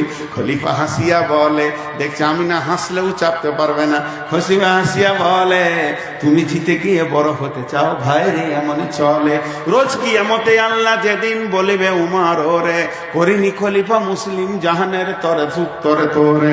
কি জবাব দিব, কি করিয়া মুখ দেখাবো রসুলের ভাই? আমি তোমাদের প্রতিনিধি মাত্র, মোর অধিকার নাই। আরামে সুখের মানুষ হইয়া মানুষের নিতে সেবা। ইসলাম বলে সকলে সমান, কে বড় ক্ষুদ্র কে বা। গোলাম চড়িল উটের পিঠে, উমার ধরিল রশি, মানুষে স্বর্গে তুলিয়া ধরিয়া ধুলাই নামিলা শশী। পালাক্রমে একবার উমার, একবার উমার, একবার উমার, আর একবার গোলাম, একবার উমার, একবার গোলাম, একবার উমার, একবার গোলাম। এবার জর্দান নদী চলে এসেছে সামনে। নদীটা যেই পেরিয়ে যাবে সেই জেরুজালেম ঢুকে যাবে। সৈন্য কোম্পানি কমান্ডার সব এসে হাজির হয়ে গেছে, তারা স্যালুট মারছে। আদব নেবেন জাহাপনা, আপনারা আমার দেশে এসেছেন। প্রাইম মিনিস্টার বলছে যাও যাও যাও, তোমরা বর্ডারে গিয়ে 18 লক্ষ বর্গ মাইলের বাদশা আসছে, ওকে স্যালুট দেবে, স্বাগতম জানাবে। কোম্পানি মেজর দাঁড়িয়ে আছে সৈন্য নিয়ে। এবার উটের পালা পড়ে গেছে, উমার নামতে থাকবে, আসলাম ওপরে থাকবে। যেই জর্ডান নদী পার হয়েছে, কোম্পানি মেজর সালাম দিয়ে বলছেন আদব নেবেন জাহাপনা, আপনি আমাদের দেশে আসার জন্য আমরা ধন্যিত হয়েছি, আমরা গর্বিত হয়েছি। তখন ওসলামা উপর থেকে কাঁদছে আর বলছে আমাকে কেউ স্যালুট দিবেন না, আমি আমিরুল মুমিনিন নয়, আমি আমিরুল মুমিনিনের খাদেম। যিনি উটের লাগাম ধরে হাঁটছে উনি হলেন হযরত উমার, আমিরুল মুমিনিন, খলিফাতুল মুসলিমিন। সৈন্যরা ঝরঝর করে কেঁদে দিল, হায় আল্লাহ, বাদশা দেখেছি, মন্ত্রী দেখেছি, রাজা দেখেছি, বড় বড় ধনী দেখেছি, জমিদার দেখেছি, কিন্তু পূর্ণাঙ্গ মানুষ এখনো দেখিনি। আজকে একটা পূর্ণাঙ্গ মানুষ দেখলাম। বন্ধুরে, গির্জা ঘরে গিয়ে তারপরে সন্ধিপত্রে স্বাক্ষর করলো।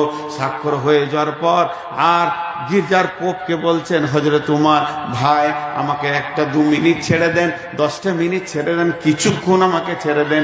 পোপ বলছে কেন? বলে আমি গির্জার বাইরে গিয়ে ওই ফাঁকা মাঠে 2 রাকাত কসরের নামাজ পড়ে আসবো, নামাজের ওয়াক্ত হয়ে গেছে, আমাকে ছেড়ে দেন। ইজাজাত নিচে, পারমিশন নিচে, ছোট দেশের রাজার কাছে বড় দেশের রাজা। আমাদের দেশে কি, আমাদের দেশে যদি আমাদের মন্ত্রী হলো নরেন্দ্র মোদী আর বারাক ওবামা যদি এখানে আসে, মোদী ওর পেছনে হাঁটবে?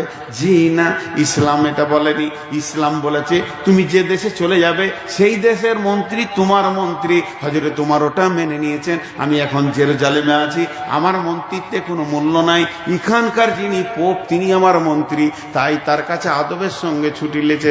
এইটা দেখে পোপটাকে মানে পাগল হয়ে গেল, ই কোন জিনিস রে ভাই, এটা কি? বলে এটা ইসলাম, আমি ইসলাম মেনে চলি। বলে তুমি কি এত ভালো, তোমার আদর্শে পাগল হয়ে গেছি। বন্ধুরে, হযরত উমার কি ভালো, উমার তো হলো জেরক্স কপি, উমার হলো ফটোকপি, উমার হলো একটা ছায়া। উমারকে যে বানিয়েছে, উমার যার হাতে তৈরি হয়েছে, সেই নবী মুহাম্মদ সাল্লাল্লাহু আলাইহি সাল্লামকে দেখলে তুমি কলিজাটা দিয়ে দিবে। তখন পাদ্রী পোপ বলল, হে ভাই উমার, হে ভাই উমার, তুমি হাতটা আমার দিকে বাড়াও। উমার হাত বাড়ালেন, পোপ ওই হাতের উপরে হাত রেখে বললেন আশহাদু আল্লা ইলাহা ইল্লাল্লাহ ওয়া আশহাদু আন্না মুহাম্মাদান আবদুহু ওয়া রাসূলুহু। একটা সাহাবী, একটা চরিত্র, একটা সাহাবী, একটা চরিত্র, একটা দেশ জয় করে চলে এলেন। বন্ধু আমার, এ ছিল রসুলের বানানো নিতা।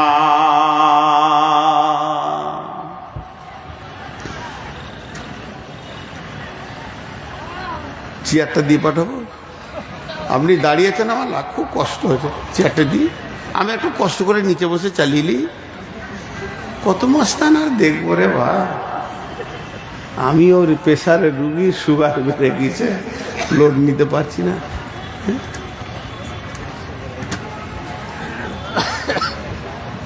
12টা বেজেছে, সাড়ে 12 হয়ে। আমি শেষ। তা আমি যে জিনিসটা এখান থেকে দেখাতে চাইলাম সেই নেতাটা কেমন ছিল। উমারের কথা বলতে বলতে বলতে বলতে রাত পেরিয়ে যাবে। যাক, 1 নম্বর হচ্ছে জনসাধারণের মাল নেতারা লুটে খাবে। নাম্বার 2, ওয়ালামানাতু মাগনামান, ওয়ালামানাতু মাগনামান, ওয়ালামানাতু মাগনামান, আমানতের খেয়ানতি চলবে। এমন একটা জামানা আসবে 20,000 টাকা যদি কারো কাছে রেখে দেন 3 দিন পর নেবো বলে, 3 দিন পর যখন আপনি আসবেন বল ভাই টাকাটা দেন, ছিহে দিয়ে দিচ্ছি বিকালবেলায়। বিকাল আবার কেন রে বন্ধু, আমার আমানত টাকা তোমাকে দিয়েছি। বিশ্ব নবী বলছেন কেউ যদি আমানত দেয়, ওই আমানতের 5টা 100 টাকা নোট বের করে তুমি যদি 500 টাকা ভরে দাও, এটাও খেয়ানতি হয়ে যাবে। যে নোটগুলো দিয়েছে ওটাই দিতে হবে, এটা আমানতদারি। আমানতদারি খেয়ানত করলে ওই লোকটা মুনাফিক হয়ে যাবে। অথচ আল্লাহর নবী বলছেন এমন একটা জামানা আসবে আমার উম্মতের ভিতরে আমানতদারি চলে যাবে। এবার বলেন 50,000 টাকা দিয়ে আপনি নিশ্চিন্তে থাকতে পারবেন না, 5 দিন পর টাকাটা আমি পেয়ে যাব। আনতে গেলে প্রথম বলবে বাক্সতে আছে, আপনার ভাবি নাই। তারপরে বলবে ভাবি এসেছে, টাকাটা বড় ছেলে একটা কাজে লাগিয়ে দিয়েছে, কালকে নেবেন, পরশু নেবেন। এই করতে করতে 10 বছরেও আপনি টাকাটা আর পাবেন না। আমানতের খেয়ানাতি চলবে। মাদ্রাসার টাকা, মসজিদের টাকা, আর কিলাফের টাকা, আপনার কিনা সর্দারি টাকা, গ্রামের টাকা, মসজিদের মক্তবের টাকা, কোরবানির চামড়ার টাকা, ফিতরার টাকা, যার কাছে জমা থাকবে ও আমানতের খেয়ানতি করবে। এটা কিয়ামতের দ্বিতীয় আলামত। আর 3 নম্বর, ওয়া যাকাত মাগরামান, যাকাতকে জরিমানা মনে করবি, যাকাতকে জরিমানা মনে করবি।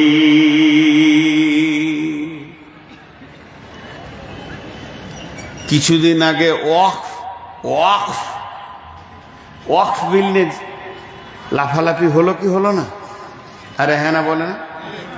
তো কলকাতায় যে ওয়াকফের সম্পত্তিটা আছে, শেষ দিকে কি রেজাল্ট পেলেন?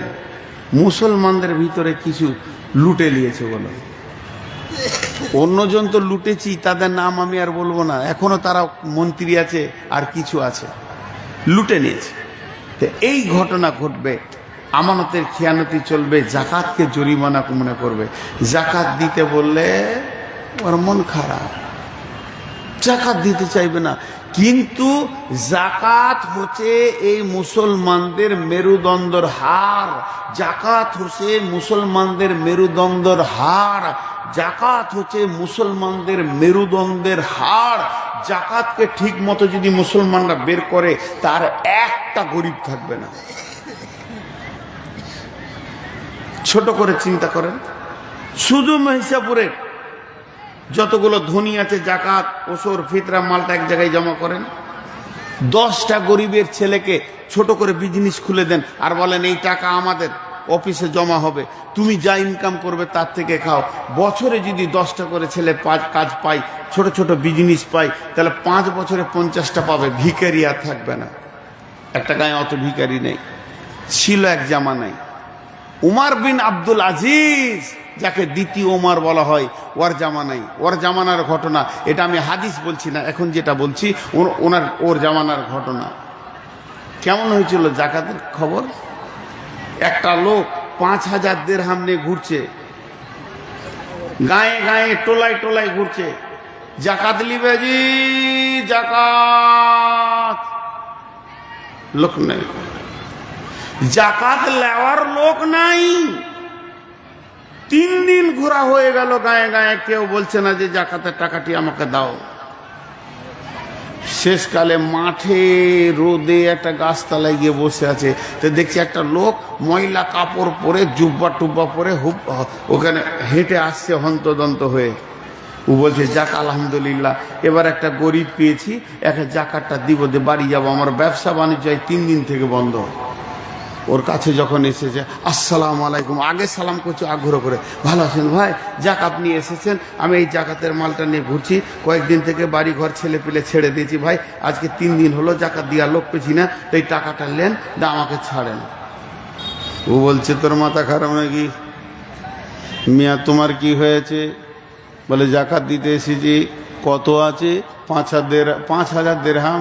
কদিন ঘুরছো? বলে 3 দিন। বলে আমি 10,000 নিয়ে 15 দিন ঘুরছি, কাপড় এমনি ময়লা হয়নি। বন্ধুরা আমার, মুসলমানরা সেই জাকাতটা তিলে তিলে হারিয়ে দিল। জাকাত হলো মুসলমানদের মেরুদণ্ড। মুসলমানরা যদি আজও পর্যন্ত জাকাত রাখতে পারত, ভারতবর্ষটাকে টাকা দিয়ে রেজিস্ট্রি করে নিতে পারত। বন্ধু আমার, এইটা আমাদের শেষ হয়ে গেছে। মানুষ জাকাত দিতে চায় না, জাকাতকে জরিমানা মনে করে। ধানের রসর, ধান আসছে, 30 থেকে 40 জন লিবার কাজ করছে, আর ধান মেশিনে ঝাড়াই বাড়াই হচ্ছে, ধানের রাস লেগে গেছে, পাহাড় বেনে গেছে। আর যদি মাদ্রাসাওয়ালা চেকটা নিয়ে যায়, তো এমন করে তাকাবে, মনে হবে যেন বাপুতি মাল আমি দিছি। চাষিদের ভিতরে এমনি কথা গেছে, আর বাপুতি মাল। কড়া লোক যদি থাকতো, তোর গালে থাপড় মেরে বলতো, তোর বাবার টাকা নিতে আসিনি, আমি আল্লাহর হকটা নিতে এসেছি, ফেল। কিন্তু না, ভাইরা আমার, জাকাতকে জরিমানা মনে করবে। তাহলে 1 নম্বর হলো জনসাধারণের মাল নেতারা লুটে খাবে। 2 নম্বরে আমানতের খেয়ানতি চলবে। 3 নম্বরে জাকাতকে জরিমানা মনে করবে। 4 নম্বরে আতার রাসূল উমরাতাহু, আতার রাসূল উমরাতাহু, আতার রাসূল উমরাতাহু। মেয়েদের পেছনে পেছনে পুরুষেরা কুকুরের মতো ঘুরবে। এখন একবার জিলাপির মার্কেটে গিয়ে দেখেন, রাস্তায় দেখেন, যুবক পেছনে যুবতী আগে, এদের 2 জনকে মনে হচ্ছে আশ্বিন মাসের কুত্তা কুত্তি পেছনে পেছনে ঘুরবে। আল্লাহর নবী বলছেন আতার রাসূল উমরাতাহু, বরং হওয়া উচিত ছিল স্ট্রং থাকবে বেটা ছেলে, মেয়েদের একটা আশ্রয়ের দরকার আছে, সে ছেলে খোঁজ করবে, এটা ভালো জিনিস। কিন্তু এ একবারে লেসড়া হিচড়া বেনে গেছে, মেয়েদের পেছনে কুত্তার মতো ঘুরবে। আল্লাহর নবী বলছেন এমন একটা জামানা আসবে রে, যুবতীরা তো শেষ হয়ে যাবে লুচ্চাদের হাতে, আর যুবতীরা শেষ হয়ে যাবে রান্ডি হয়ে, আর যুবকদেরকে লুচ্চা বানিয়ে ছেড়ে দেবে। অন্য হাদিস আছে কাসরাতুজ জিনা, পৃথিবীতে একটা সতী নারী পাওয়া মুশকিল হয়ে যাবে। ওই মেয়েটা নিজের বুকে হাত দিয়ে বলবে, আমাকে কোনো পুরুষ দেখেনি, আমার চামড়া দেখে কোনো পুরুষ যেন তার মাথা গরম করেনি, আমি পর্দাতে নিজেকে রেখেছি, আমাকে ব্যবহার করা তো দূরের কথা, আমার কণ্ঠস্বরে কেউ আনন্দ পায়নি। এ কথা বলার ক্ষমতা কারও হবে না, মেয়ে সব ব্যবহার হয়ে যাবে। আল্লাহর নবী বলছেন আতার রাসূল উমরাতাহু। তফসিরে মাজাহেরে এমন দিয়েছে, একটু হালকা বলবো, বেশি বলতে গেলে সহ্য করতে পারবেন না। এই কুত্তা আর কুত্তি সাউন্ড কিন্তু কুত্তির বেশি শোনা যায়, কুত্তার শোনা যায় না, ও কি বলছে শোনা যায় না। মেলা তো ওইটাই দেখবেন, পুরুষটা কি বলে না বলে মেয়েটা ক্যাক করে উঠছে খালি। আল্লাহ রসুল এইটাই বলতে চেয়েছেন। আমি আপনাদেরকে একটু ইশারা দিলাম, এটাই বলতে চেয়েছেন। আজকে নারীরা শেষ হয়ে গেল, রঙের হোলি বাদ হয়ে গেছে, নারীর হোলি চলছে। এখন নারীর হোলি চলছে। আফসোস করে বলছেন আল্লাহ রসুল যে এরা পুরুষেরা প্রত্য হারিয়ে দেবে। আর কি করবে? এটা 1 নম্বর কাজ। 2 নম্বরে করবে আক্কা উম্মাহু আদনা সাদিকাহু আকসা আবাহু। 3টা একসঙ্গে শুনেলেন। বাপকে ধুমকে কথা বলবে, বাপের কলিজাতে ধাক্কা লাগবে। যুবক, সান্ডা গান্ডা যুবক, বাপের হৃদয় ভরে গেছে আমার ছেলে তরুণ নওজোয়ান, কিন্তু মিষ্টি করে কথা শোনার অভাব হয়ে যাবে। হালাকে রসুল বলেছেন সাফকাতুল ওয়ালিদাইনি, যুবক রে, অঙ্গভঙ্গি এবং কণ্ঠস্বর বাপ মায়ের কাছে এমন করে দাও যেন কলিজাটা ঠান্ডা হয়ে যায়। কোরআনে আল্লাহ বলেছেন কুলু কাওলান কারীমা, নরম ভদ্র মিষ্টি কথা বলো। ওয়ালা তানহারহুমা, ধুমকাবে না। মায়ের আব্বাকে ধুমকে দিলে তাদের কলিজাতে লাগবে রে যুবক, তাকে ধুমকায়ও না। আব্বা যদি বলে শফিক, আব্বা যদি বলে আব্দুর রহমান, আব্বা যদি বলে হবিবুর, একবার ডেকেছে আব্বা হবিবুর, কিংবা মা বলেছে হালকা করে বেটা হবিবুর, দৌড়ে চলে আসেন, জি মা কি বলছেন বলেন। আব্বা বলেন আমি রেডি আছি। আব্বা কি বলতে চাইছেন আপনি বলেন। মা কি দরকার বলেন। মা বাপের কলিজাকে ঠান্ডা করে দিতে হবে। আল্লাহ আর নবী বলছেন মত আসানে হবে, হাসতে হাসতে তুমি জান্নাতে যাবে। কিন্তু এই কিয়ামতের আলামত বলতে গিয়ে বলছে আক্কা উম্মাহু আদনা সাদিকাহু আকসা আবাহু, মাকে ধুমকে কথা বলবে, বাপকে ছিড়কে কথা বলবে, আর মিষ্টি কথা বলবে বন্ধুকে। বন্ধুর সঙ্গে মিষ্টি মিষ্টি কথা হবে। তিনজন শেষ। সূর্য ডুবে গেছে, মাগরিবের নামাজ হয়ে গেছে, বাড়ি থেকে হুন্ডা গাড়িটা বের করছে, কোথাও যাবে। 22 বছরের যুবক, আব্বা মুরব্বী ওখানে বসে আছে লাঠি হাতে করে, ওর আর ক্ষমতা নাই, চোখে কম দেখে। দরজাতে গাড়িটা যখন বের করছে, আব্বা হালকা করে বলছে কে রে, মিজানুর নাকি রে?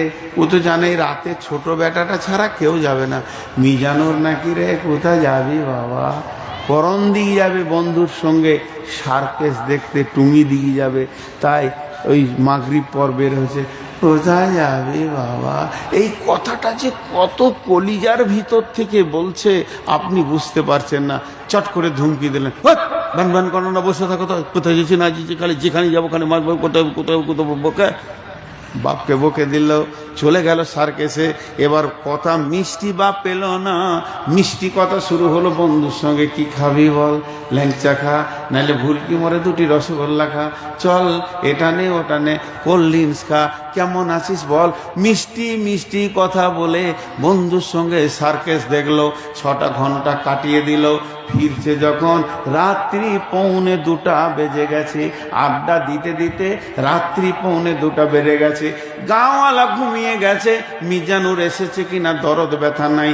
পাড়াওয়ালা ঘুমিয়ে গেছে, ফ্যামিলির সবাই ঘুমিয়ে গেছে। মিজানুর স্ত্রী 2 তলায় নাক ডাকিয়ে ঘুমাচ্ছে, কিন্তু একজনের ঘুম হচ্ছে না। বাড়ির বারান্দায় বসে বসে খালি ঢুলতে রয়েছে। এটার নাম হলো মা। মায়ের আর ঘুম হচ্ছে না, কলিজাটা আমার কখন আসবে। এ রোডের উপরে ডাম্পার ধরছে, কোচ ধরছে, এ রোডে বাস ধরছে, ওই রোডে আমার বেটা এত রাত্রিতে চলে গেছে, কখন আসবে এই ভেবে ঘুম হচ্ছে না। ঠিক যখন 1:45 বাজছে, বাইকটা নিয়ে গুড়গুড় গুড়গুড় করে ঢুকছে। মা দৌড়েছে, দরজাটা খুলে দে বলছে, বেটা এলি বাবা। এটাও বলেছে কলিজা থেকে। ফট করে মাকে 2টা ধুমকে দিয়ে বলে, তোর কি ঘুম নাই? তোর হুঁশ নাই? খালি রাত জাগি, হ্যাঁ করে ঘুমাই তুই তো, যা ঘুমাটা তুই। এই যে বলে দিল। যাবার সময় বাপকে দিল, আসার পরে মাকে দিল। মধ্যখানে বন্ধুর সঙ্গে মধ্য কথা, আনন্দের কথা বললো। এরপরে দেখছে কেউ নাই, মাই তো একা আছে। টকটক করে জুতা খুলে 2 তলার উপরে গিয়ে দেখছে বুবি উবুর হয়ে শুয়ে আছে। সিজি চলছে, টিভি চলছে, এলইডি চলছে, কিন্তু ঘুমিয়ে গেছে। ভূতের ঘরে ভূত নাচছে, ওর আর হুঁশ নাই। বিবিকে পাটা টিপে টিপে নরম করে উঠেছে। বিবি উঠে রেগে গেল, হ্যাঁ তুমি খালি এরকম রাত করো, আমাকে ভাল লাগে না। ওকে গলাতে ধরে চুমা দিয়ে বলছে, তুমি রাখলে আমি কেমন করে থাকবো। 2 জন আদর পেল, বন্ধু আদর পেল, বিবি আদর পেল। আর যাদের রক্তে পৃথিবীতে এলো, ওই 2 জন ধুমকানি পেল, ওই 2 জনের কলিজাতে ধাক্কা মারলো। আল্লাহ রসুল বলছেন কিয়ামতের আগে এগুলো দেখিলিবি রে। আর মেয়েদের বসুভূতে হয়ে দুনিয়া করবে, মাকে ধমকাবে, বাপকে ধমকাবে, বন্ধুকে নিকট আত্মীয় বানাবি। 7খানা বলা হয়ে গেল। 15টার মধ্যে 7টা বলা হলো। 1 নম্বর, আমানতের খেয়ানতি চলবে, জনসাধারণের মাল নেতারা খাবে, জাকাতকে জরিমানা মনে করবে, বাপকে ধুমকে কথা বলবে, বন্ধুকে ভালোবাসবে, মাকে ধুমকে কথা বলবে, আর আপনার কি না মেয়েদের বশীভূত হয়ে দুনিয়া করবে।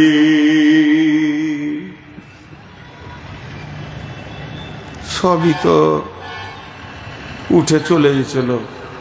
এই কটা আছে জি, আর বাকি কটা শোনাবো না ছেড়ে দেবো? হ্যাঁ শোনান বলছে, তাও আসতে বলছে। রোগা সুগার তো আবার হয়েছে, তা আপনারা জোরে কথা বলেন। এবার হলো 8 নম্বরে,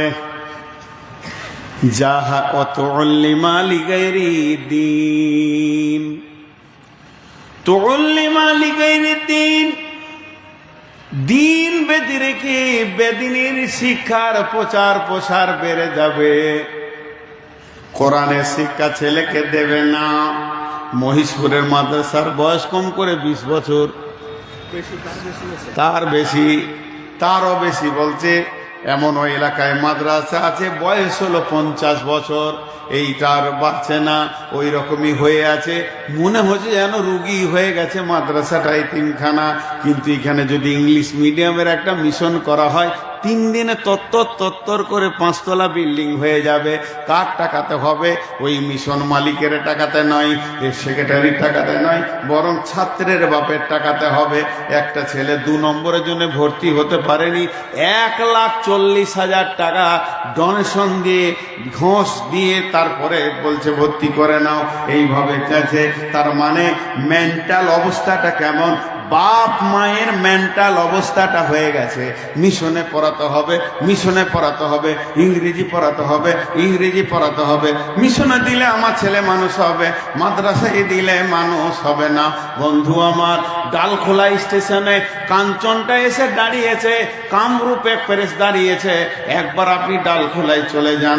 এটা কি AC 3 টায়ার, এটা AC 2 টায়ার। AC 3 টায়ারে কলকাতা ভাড়া হলো আপনার 500-700 টাকা, AC 2 টায়ারে ভাড়া হলো 1200 টাকা, স্পেশাল কোচ 1700 টাকা। এরপর হলো স্লিপার আপনার 250 থেকে 300 টাকা। একটা বগি আছে, 2টি বগি সামনে আর 2টি পেছনে আছে, যার নাম হলো জেনারেল। জেনারেল জেনারেল এটা ইংরেজি ভাষা, এর বাংলা হচ্ছে সাধারণ।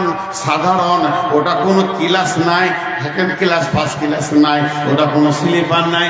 এই জেনারেল বগিটা যদি একবার দেখেন তো মনে হবে গরু ছাগলে ভেড়া ঢুকে আছে।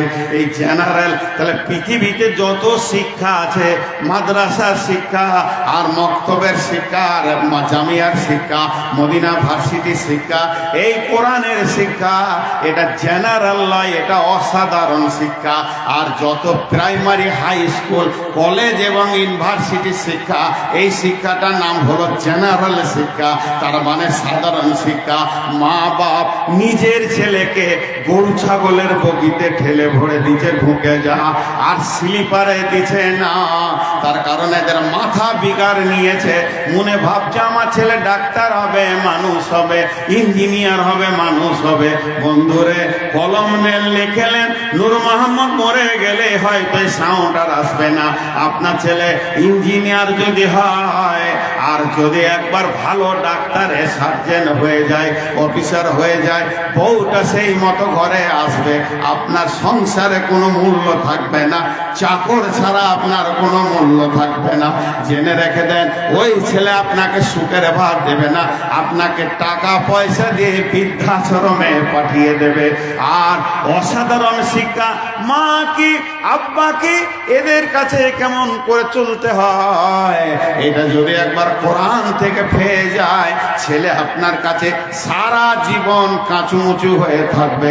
এটা অসাধারণ শিক্ষা। এই সারা পৃথিবীকে শান্তি দিতে পারে।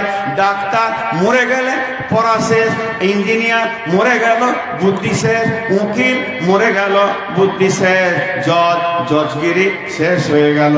এরকম যতগুলি যতগুলি স্তরের আপনি নাম নেবেন, ডাক্তার, ইঞ্জিনিয়ার, প্রফেসর, উকিল, জজ, ব্যারিস্টার, আর কিছু AISI অফিসার, সবগুলো আজরাইল যেদিন আসবে ওর নামের পরিচয় কেটে দিয়ে চলে যাবে, মুছে দিয়ে চলে যাবে, আর কাজে লাগবে না। কিন্তু বন্ধুরে, কোরআনের শিক্ষা, মাদ্রাসা শিক্ষা মরার পরে আরো সতেজ হবে। আল্লাহর নবী বলছেন, যে ছেলেটা হাফেজ হবে, যে ছেলেটা আলেম হবে, যে ছেলেটা হাফেজ হবে, যে ছেলেটা আলেম হবে, ছেলেটার কথা আলাদা, ওর মা আর বাপকে মতির মিম্বারে কিয়ামতের দিন বসিয়ে দেয়া হবে।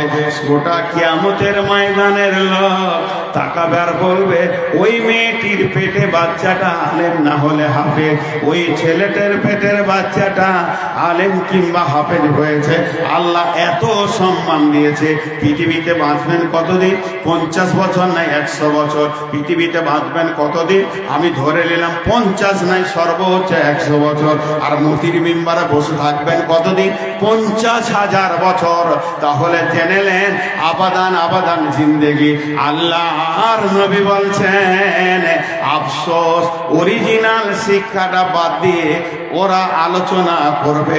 সোনা মানিকটা জন্ম নিয়েছে, মা বাপের মাঝে হাত পালে রেখেছে, আর রাত্রি 10টায় স্বামী স্ত্রী চুক্তি করছে, কোন মিশনে দিব রে, কোন মিশনে দিব রে, কোন গাড়ির জেনারেল বগিতে ঠেলে ভরে দিব রে, আমার ছেলেটাকে কামরূপের জেনারেল বগিতে দিব না কাঞ্চনের বগিতে দিব।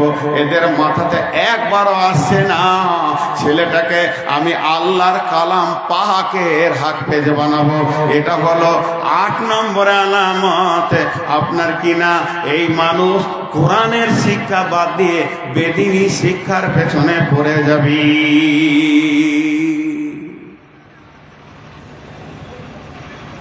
পৃথিবীতে একটা লোকের নাম বলছি, আপনারা চিনেন কিনা? Dale Carnegie. চিনেন? নাম শুনেছেন কোনোদিন? আরে হ্যাঁ না বলেন। ডেল কার্নেগি, ইনি খ্রিস্টান, বাড়ি আমেরিকা। এর কাজ হচ্ছে মানুষকে যুক্তি দেওয়া, উপর দিকে তোলা। কোনো বড় বড় কোম্পানি ব্যবসা করতে গিয়ে ফেলিওর হয়ে গেছে, তো ওর কাছে খানিক বুদ্ধি নেবে, ওপর দিকে তুলে দেবে। এই দিকেও পারদর্শী লোকটা, ডেল কার্নেগি নাম। তো লিখেছে যে এখন যদি কেউ খুব তাড়াতাড়ি ধনী হতে চায়, দুটো বিজনেস করে যেন, একটা স্বাস্থ্য, একটা শিক্ষা। আগেকার যুগে জ্বর হলে 2 দিন 3 দিন শুয়ে কাটিয়ে দিত, এটা ওটা ট্যাবলেট জড়িবুটি খেত। এখন যদি একটা নোকে ঘা হয় তো ব্যাঙ্গালোর যাবে ওটাকে চিকিৎসা করতে। আবার ওইটাকেই চায়ের দোকানে বলবে আমি ব্যাঙ্গালোর গিয়েছিলাম চিকিৎসা করতে। আর শিক্ষা, খালি একটা ইংলিশ মিডিয়াম স্কুল করে দেন, টাকা কত গেল দেখবেন আমার স্কুল ছেলে ভরপুর হয়ে যাবে। তা স্বাস্থ্য শিক্ষা, এটা হলো 8 নম্বর। 9 নম্বরে হচ্ছে জাহারাতিল আসওয়াত ফিল মাসাজিদে, মসজিদে জোরে জোরে জোরে জোরে বসে বসে গল্প করবি। মসজিদের আদব রাখবে না, আল্লাহর অফিসকে আড্ডাখানা বানাবে। এদের দিলে ভয় থাকবে না, জোরে জোরে জোরে মসজিদে দুনিয়ার কথা আলোচনা করবি। আপনাদের এলাকায় করে? আরে হ্যাঁ না বলে না? হ্যাঁ। ওদেরকে যদি বলা হয় চুপ কর রে ভাই, দুনিয়ার কথা মসজিদে জোরে জোরে বলিস না, তোরা বলবে যে ব্যবসা করাও তো ইবাদত। তো মসজিদে বলবো না, কোথা বলবো? আরে ভাই, ইবাদত হলে তো তার জায়গা আলাদা আছে। আল্লাহ নবী বলছেন, যদি কোনো যুবক যুবতী ভরপুর যৌবনকালে স্বামী স্ত্রী একসঙ্গে মহব্বতের সঙ্গে প্রেমালাপে রাতটা কাটিয়ে দিতে পারে, যদি কোনো যুবক যুবতী যৌবনকালে স্বামী স্ত্রী তারা হালাল, তারা যদি রাতটাকে মহব্বতের সঙ্গে প্রেমে কাটিয়ে দিতে পারে, ঝগড়া না হয়, মনোমালিন্য না হয়, গোটা রাতটা তাদের ইবাদতে লেখা হবে। তাহলে বিবির সঙ্গে জেনা করলে যেমন গুনাহ, বিবির সঙ্গে মিললে ওই রকম নেকি। তাহলে এই নেকিটা কি মসজিদে গিয়ে করবেন নাকি? তা তো হবে না। তাহলে এক একটা জায়গা আছে, আল্লাহ নবী আফসোস করে বলছেন মসজিদে জোরে জোরে দুনিয়ার গল্প করবি। এবার 10 নম্বরটা হলো আবার কঠিন। 1 নম্বরটা যেমন কঠিন, 10 নম্বরটাও এরকম কঠিন। আল্লাহ নবী বলছেন সাদাল কাবিলাতা ফাসিকুহুম, সাদাল কাবিলাতা ফাসিকুহুম, সাদাল কাবিলাতা ফাসিকুহুম। গ্রামের নেতা হবে, গ্রামের প্রধান হবে, মেম্বার হবে, চরিত্রহীন লোক, পরেশগার লোক হবে না, দিনদার লোক হবে না, মুত্তাকি লোক হবে না, মুমিন লোক হবে না, শিক্ষিত লোক হবে না, শান্ত মিজাজের লোক হবে না। এলাকার মধ্যে যেটা চোর লম্পট লাফাঙ্গার মাতাল, ওই আবার গায়ের সর্দার হবে। বিচার করবে কে? মাতাল বিচার করবে, চোর লম্পটে বিচার করবে, চরিত্রহীন বিচার করবে। এরকম একটা দিন এসে যাবে রে, আর বিচারে মামলা করবে। একটা ছোট ছেলে, গরিবের ছেলে, 3 ছেলে, বাপ নাই, ও কোন রকম একটা চুরি করে ফেলেছে ভুলবশত, ছাগল চুরি করেছে, ভেড়া চুরি করেছে, ধরা পড়ে গেছে। প্রধান এসে ওর গালে 2টা চড় মেরে দিয়ে বলল, কেন চুরি করলি বল? আমাকে ডাকা হলো, আমার কাছে কম ছিল, নিতে পারতিস, তোকে 20 কেজি 1 মণ চাল দিয়ে দিতাম। তো যদি অভাব ছিল, দুনিয়ার লোক বলবে প্রধান কত ভালো, কিন্তু প্রধান আসলে বলতে চেয়েছে বাবা রে, একটা 3 কেজি ছাগল চুরি করে তুমি ধরা পড়ে গেছো, আমি 7200 কুইন্টাল চাল চুরি করেছি, এখনো ধরা পড়িনি। তার মানে বড় চোর ছোট চোরের বিচার করবে। এমন একটা দিন আসবে, আল্লাহর নবী বলছেন সাদাল কাবিলাতা ফাসিকুহুম জামাল কামে আরজুলুহুম উকরিমার রাজুল মাকাফাতাস সারহি। মানুষ মানুষকে সম্মান জানাবে তার মারের ভয়ে। একটা ডাক্তার যাবে, কেউ রাখবে না, একটা মাস্টার যাবে, কেউ রাখবে না, একটা ইঞ্জিনিয়ার যাবে, কেউ রাখবে না, একটা মুহাদ্দিস যাবে, কেউ রাখবে না, একটা মাদানি যাবে, কেউ রাখবে না।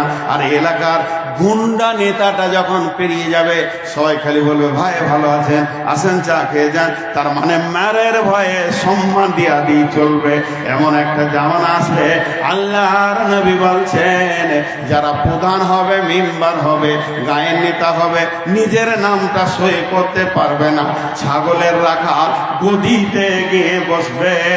এটা হবে অবস্থা। আল্লাহর নবী বলছেন সেই জামানায় কি হবে রে উম্মত শুনেলে, জাহারাতিল কায়নাত ওয়াল মাযিফ। ঘরে ঘরে টিভি, টেলিভিশন, গান বাজনা, সিনেমা, নাটক ঢুকে যাবে। এটাকে কেউ আটকাতে পারবে না। হুর করে ঘরে ঘরে সব সময় যেন 24 ঘন্টা টানানা টানানা টানানা লেগে থাকবি। আজ থেকে 30 বছর 40 বছর আগে, 30-40 বছর আগে এই মহেশপুর গ্রামে যদি কারো গলিতে ঘরের পাশ দিয়ে ঘোরা হতো, কোনো কারণে গলির ভিতর দিয়ে যাওয়া হতো, তো ঘরের ভিতর থেকে সাউন্ড আসতো, মা, খালা, দাদা, দাদি, নানা কোরআনের তেলাওয়াত করছে। ওটা আর নেই। মুসলিম গাঁকে যদি তিলে তিলে ঘুরে দেন, একটা ঘর থেকে আর তেলাওয়াতের শব্দ পাবেন না, বরং এলইডির শব্দ গোটা 25 পেয়ে যাবেন। এটা চলে আসবে। আল্লাহ রাসূল বলছে সেই জামানার ছেলেরা কি করবে? যুবকরা নষ্ট হয়ে যাবে। সুরিবাতিল খুমুর, তারা মদ পান করবে। আল্লাহ নবী আফসোস করে বলছেন খাসলাতু মিন উম্মতি, আমার উম্মত, আমার উম্মত, আমার উম্মত। তার গালে গালে যদি থাপ্পড় মারা হয় তো একটাই কথা বলবে, আমি রসুলের উম্মত, আমি মুহাম্মদ সাল্লাল্লাহু আলাইহি সাল্লামের উম্মত, আমি আল্লাহর গোলাম। এই দুটো সে স্বীকার করবে। তারপরেও তার কাছে মদের বোতল পাওয়া যাবে, এত মদ পান করবে ওর হুঁশ হবে না। আল্লাহ নবী যেদিন মেরাজের রাত্রিতে গেলেন, জিবরাইল আমিন 2টি গিলাস এনেছিলেন, একটা ট্রের উপরে চাদর ঢাকা দিয়ে। ইয়া রাসূলুল্লাহ, আপনি একটা তুলেলেন, একটাতে ছিল দুধ আর একটাতে ছিল মদ। আল্লাহ নবী দুধের গিলাসটা তুলে নিলেন আর জিবরাইল আমিন বললেন, ইয়া রাসূলুল্লাহ, আপনার উম্মত বেঁচে গেল, বেঁচে গেল, বেঁচে গেল। আপনি যদি মদের বোতল তুলে নিতেন, পশ্চিম দিকে সূর্য ওঠা পর্যন্ত ওদের আর হুঁশ খুলতো না, আর উম্মত মদের ঘরে পড়ে থাকতো। আল্লাহ নবী বলছেন, লা তাসরিবান্নাল খামরা ফাইন্না উরাসুন কুল্লি ফাইসাতিন মাজরে। জীবনে মদ পান করিস না রে বাবা, মদ এত নোংরা জিনিস, সমস্ত নোংরা কাজের মাথা। আর একটা হাদিস আছে, লা তাসরিবান্নাল খামরা ফাইন্নাহু মিফতাহুন নার। মাদরে, খবরদার তুমি মদ পান করো না। যার হাতে মদের বোতল এলো তার কাছে জাহান্নামের চাবি এসে গেল। যে মদ খেয়ে নিল সে যেন আগুনে ঢুকে গেল। খবরদার মদ পান করিও না। যার নবী এটা বলেছে, যার নবী এটা বলেছে, যার নবী এটা বলেছে, ওই লোকটাই মদ খেয়ে সন্ধ্যার সময় ঘর ঢুকবে। আল্লাহর নবী বলছে, আমার উম্মত মাতাল হয়ে যাবে। ওয়াসুরিবাতুল খুমুর লিবাসুল হারির, তারা রেশমের পোশাক পরবে, রেশমের পোশাক পরবে, যেটা পুরুষের জন্য হারাম করা হয়েছে। 14টা হয়ে গেল। 1 নম্বরে হলো আপনার কিনা আজ জনসাধারণের মাল নেতারা খাবে। 2 নম্বরে আমানতের খেয়ানতি চলবে। 3 নম্বরে জাকাতকে জরিমানা মনে করবে। 4 নম্বরে দ্বীনি শিক্ষা বাদ দিয়ে বেদিনী শিক্ষা চলবে। 5 নম্বরে মেয়েদের পেছনে পুরুষেরা ঘুরে বেড়াবে। 6 নম্বরে আব্বাকে ধুমকে কথা বলবে। 7 নম্বরে বন্ধুকে ভালোবাসবে। 8 নম্বরে করবে কি মাকে ধুমকে কথা বলবে।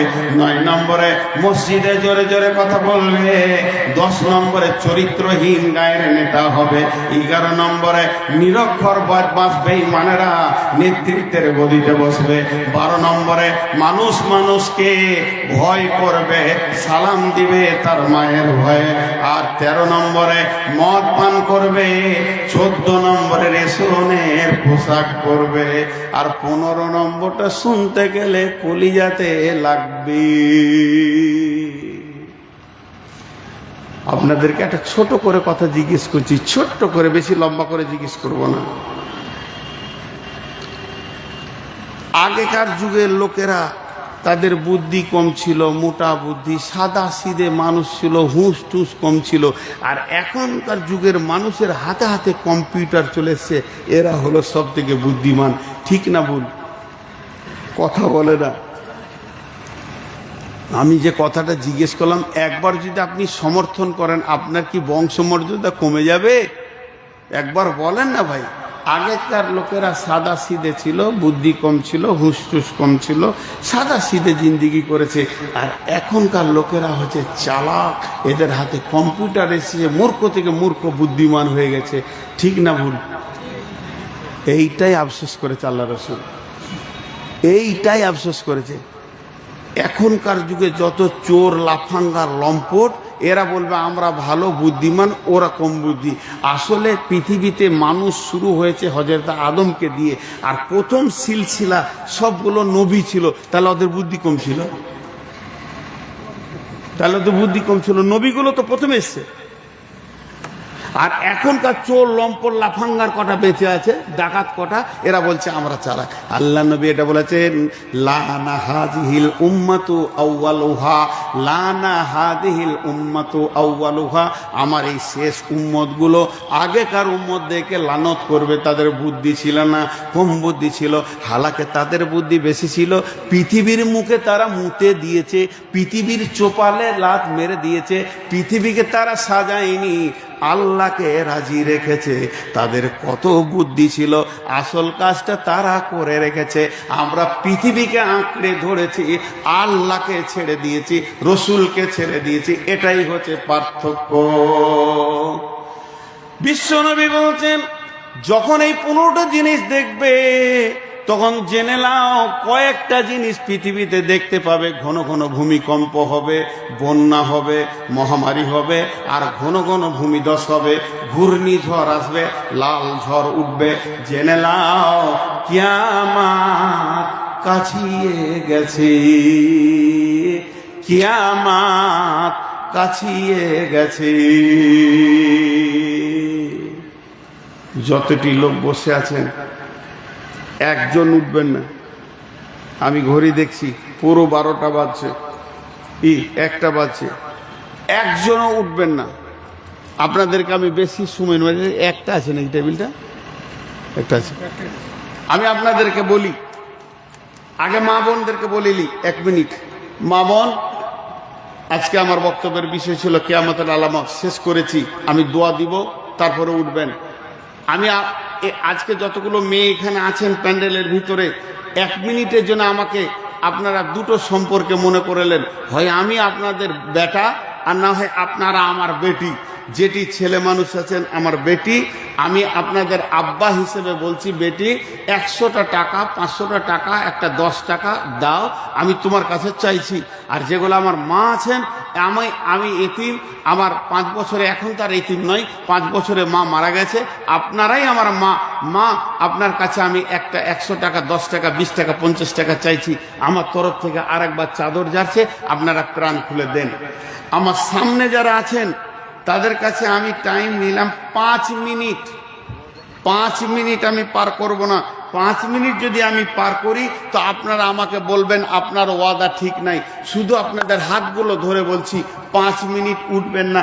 এখন থেকে স্টার্ট করলাম, আর 5 মিনিট উঠবেন না। এই 5 মিনিটে কোনো আল্লাহর গোলাম আছেন, একটা 5000 2000 1000 দিবেন, যিনি টাকা দিবেন তিনি উঠে আসবেন। বাকি 5 মিনিট আপনি বাড়ি গিয়ে বিশাল কিছু করতে পারবেন না, একসঙ্গে শেষ করব, আল্লাহ খুশি হবেন। কেউ আছেন আল্লাহর বান্দা, আল্লাহর গোলাম কেউ আছেন? একটা 1000 2000 দেনেওয়ালা? জামিরুলের আব্বা দিয়েছে 5000, ও মা দিয়েছে 9টা তাবিজ। মাশাআল্লাহ, বহুত জিনিস দামি করেছে। খালি একটা কথা আবার বলছি, উঠে চলে যেন না, 5 মিনিটের জন্য চলে যেন না। জি দেন, আমাকে দেন। যে এলো চষে, সে আছে বসে, লাড়া কাটাকে ভাত দিতেছে, ভিক্ষা করছি আমি আর টাকা দিচ্ছি ওদেরকে, হুঁশ কম। মাশাআল্লাহ, কত আছে ভাই? আমার মা দিয়ে কটা যায়, আমার মা দিয়ে। ও, আপনি কি দিবেন? আপনি কি দিবেন? না, টাকা লাগবে। 1000 টাকা দিলেন ভাই। বলেন, আপনি তো সভাপতি মানুষ, কত দিবেন? তাড়াতাড়ি দেন। আপনার মা দিয়েছে, আপনার মা আমার মা দিয়েছে, এটা আমি বুঝে নেব। আপনি কি দিয়েছেন বলেন? আপনি 2000 টাকা দেবেন। কেন 2000 টাকা দেবেন? হ্যাঁ, বাচ্চা হলে প্রসব যন্ত্রণাটা খালার হবে না মায়ের হবে? আপনি সভাপতি আর অন্যজনের প্রসব যন্ত্রণা দিলে হবে? 5000 দেন ভাই, দোয়া হবে, বরকত হবে, আল্লাহ দেবে আপনাকে, আল্লাহ আরো বরকত দেবেন। আচ্ছা, 5000 টাকা লিখে নেন। খুব ভালো মানুষ, ওগুলো কিছু বলবো না, শুট করতে পারি না আমি। ওগুলো আপনারা ঝেড়ে শুট করবেন সকালবেলায়, এলাকা কাঁপিয়ে দেবেন। আর কেউ আছেন ভাই? আমার ওয়াদা মোতাবেক 1.5 মিনিট চলে গেছে, আর 3.5 মিনিট আছে। 1.5 মিনিট চলে গেছে। আর কেউ আছেন 5000 2000 1000 দিনওয়ালা? কে? পেছনে কেন আমি ঘুরিয়ে জলসা করবো নাকি? কে আছেন ভাই 5000 দেনেওয়ালা? আল্লাহর গোলাম, রসুলের উম্মত, আল্লাহর গোলাম কে আছেন? আর মাত্র 2.5 মিনিট। আমি একটা কথা বলি, এখান থেকে একটা চাদর এইখানে দিব আমি, ক্যামেরাগুলো আছে ডিস্টার্ব হবে, ওই জায়গাতে দিব। চাদরওয়ালা চাদরটা ধরে দাঁড়িয়ে থাকবে, আপনারা হেঁটে এসে টাকা দিবেন। বলেন ইনশাআল্লাহ। আরে বলেন ইনশাআল্লাহ। আপনি অনেক অফার পাবেন। কত আছে? 500। আর কত দিবেন?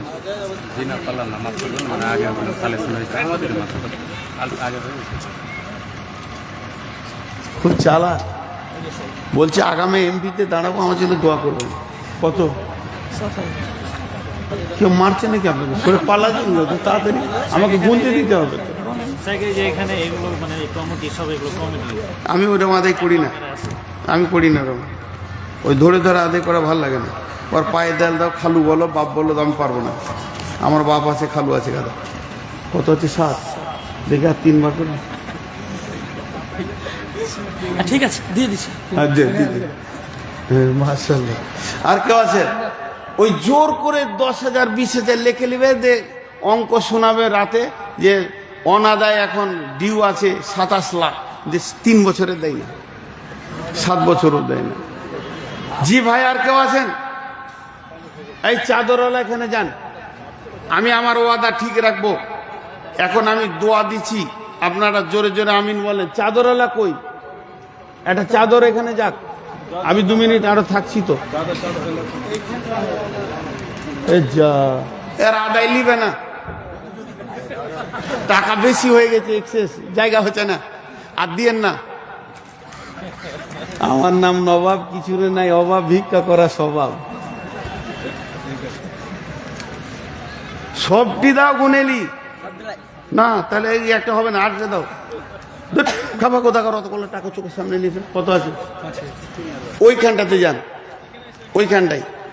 আমি 1 মিনিট একটু কথা বলি, আপনারা আমার সঙ্গে বলেন, এই আল্লাহ তুমি আমাদের প্রত্যেককে ইমানের সঙ্গে মওত দাও, বলেন আল্লাহুম্মা আমিন।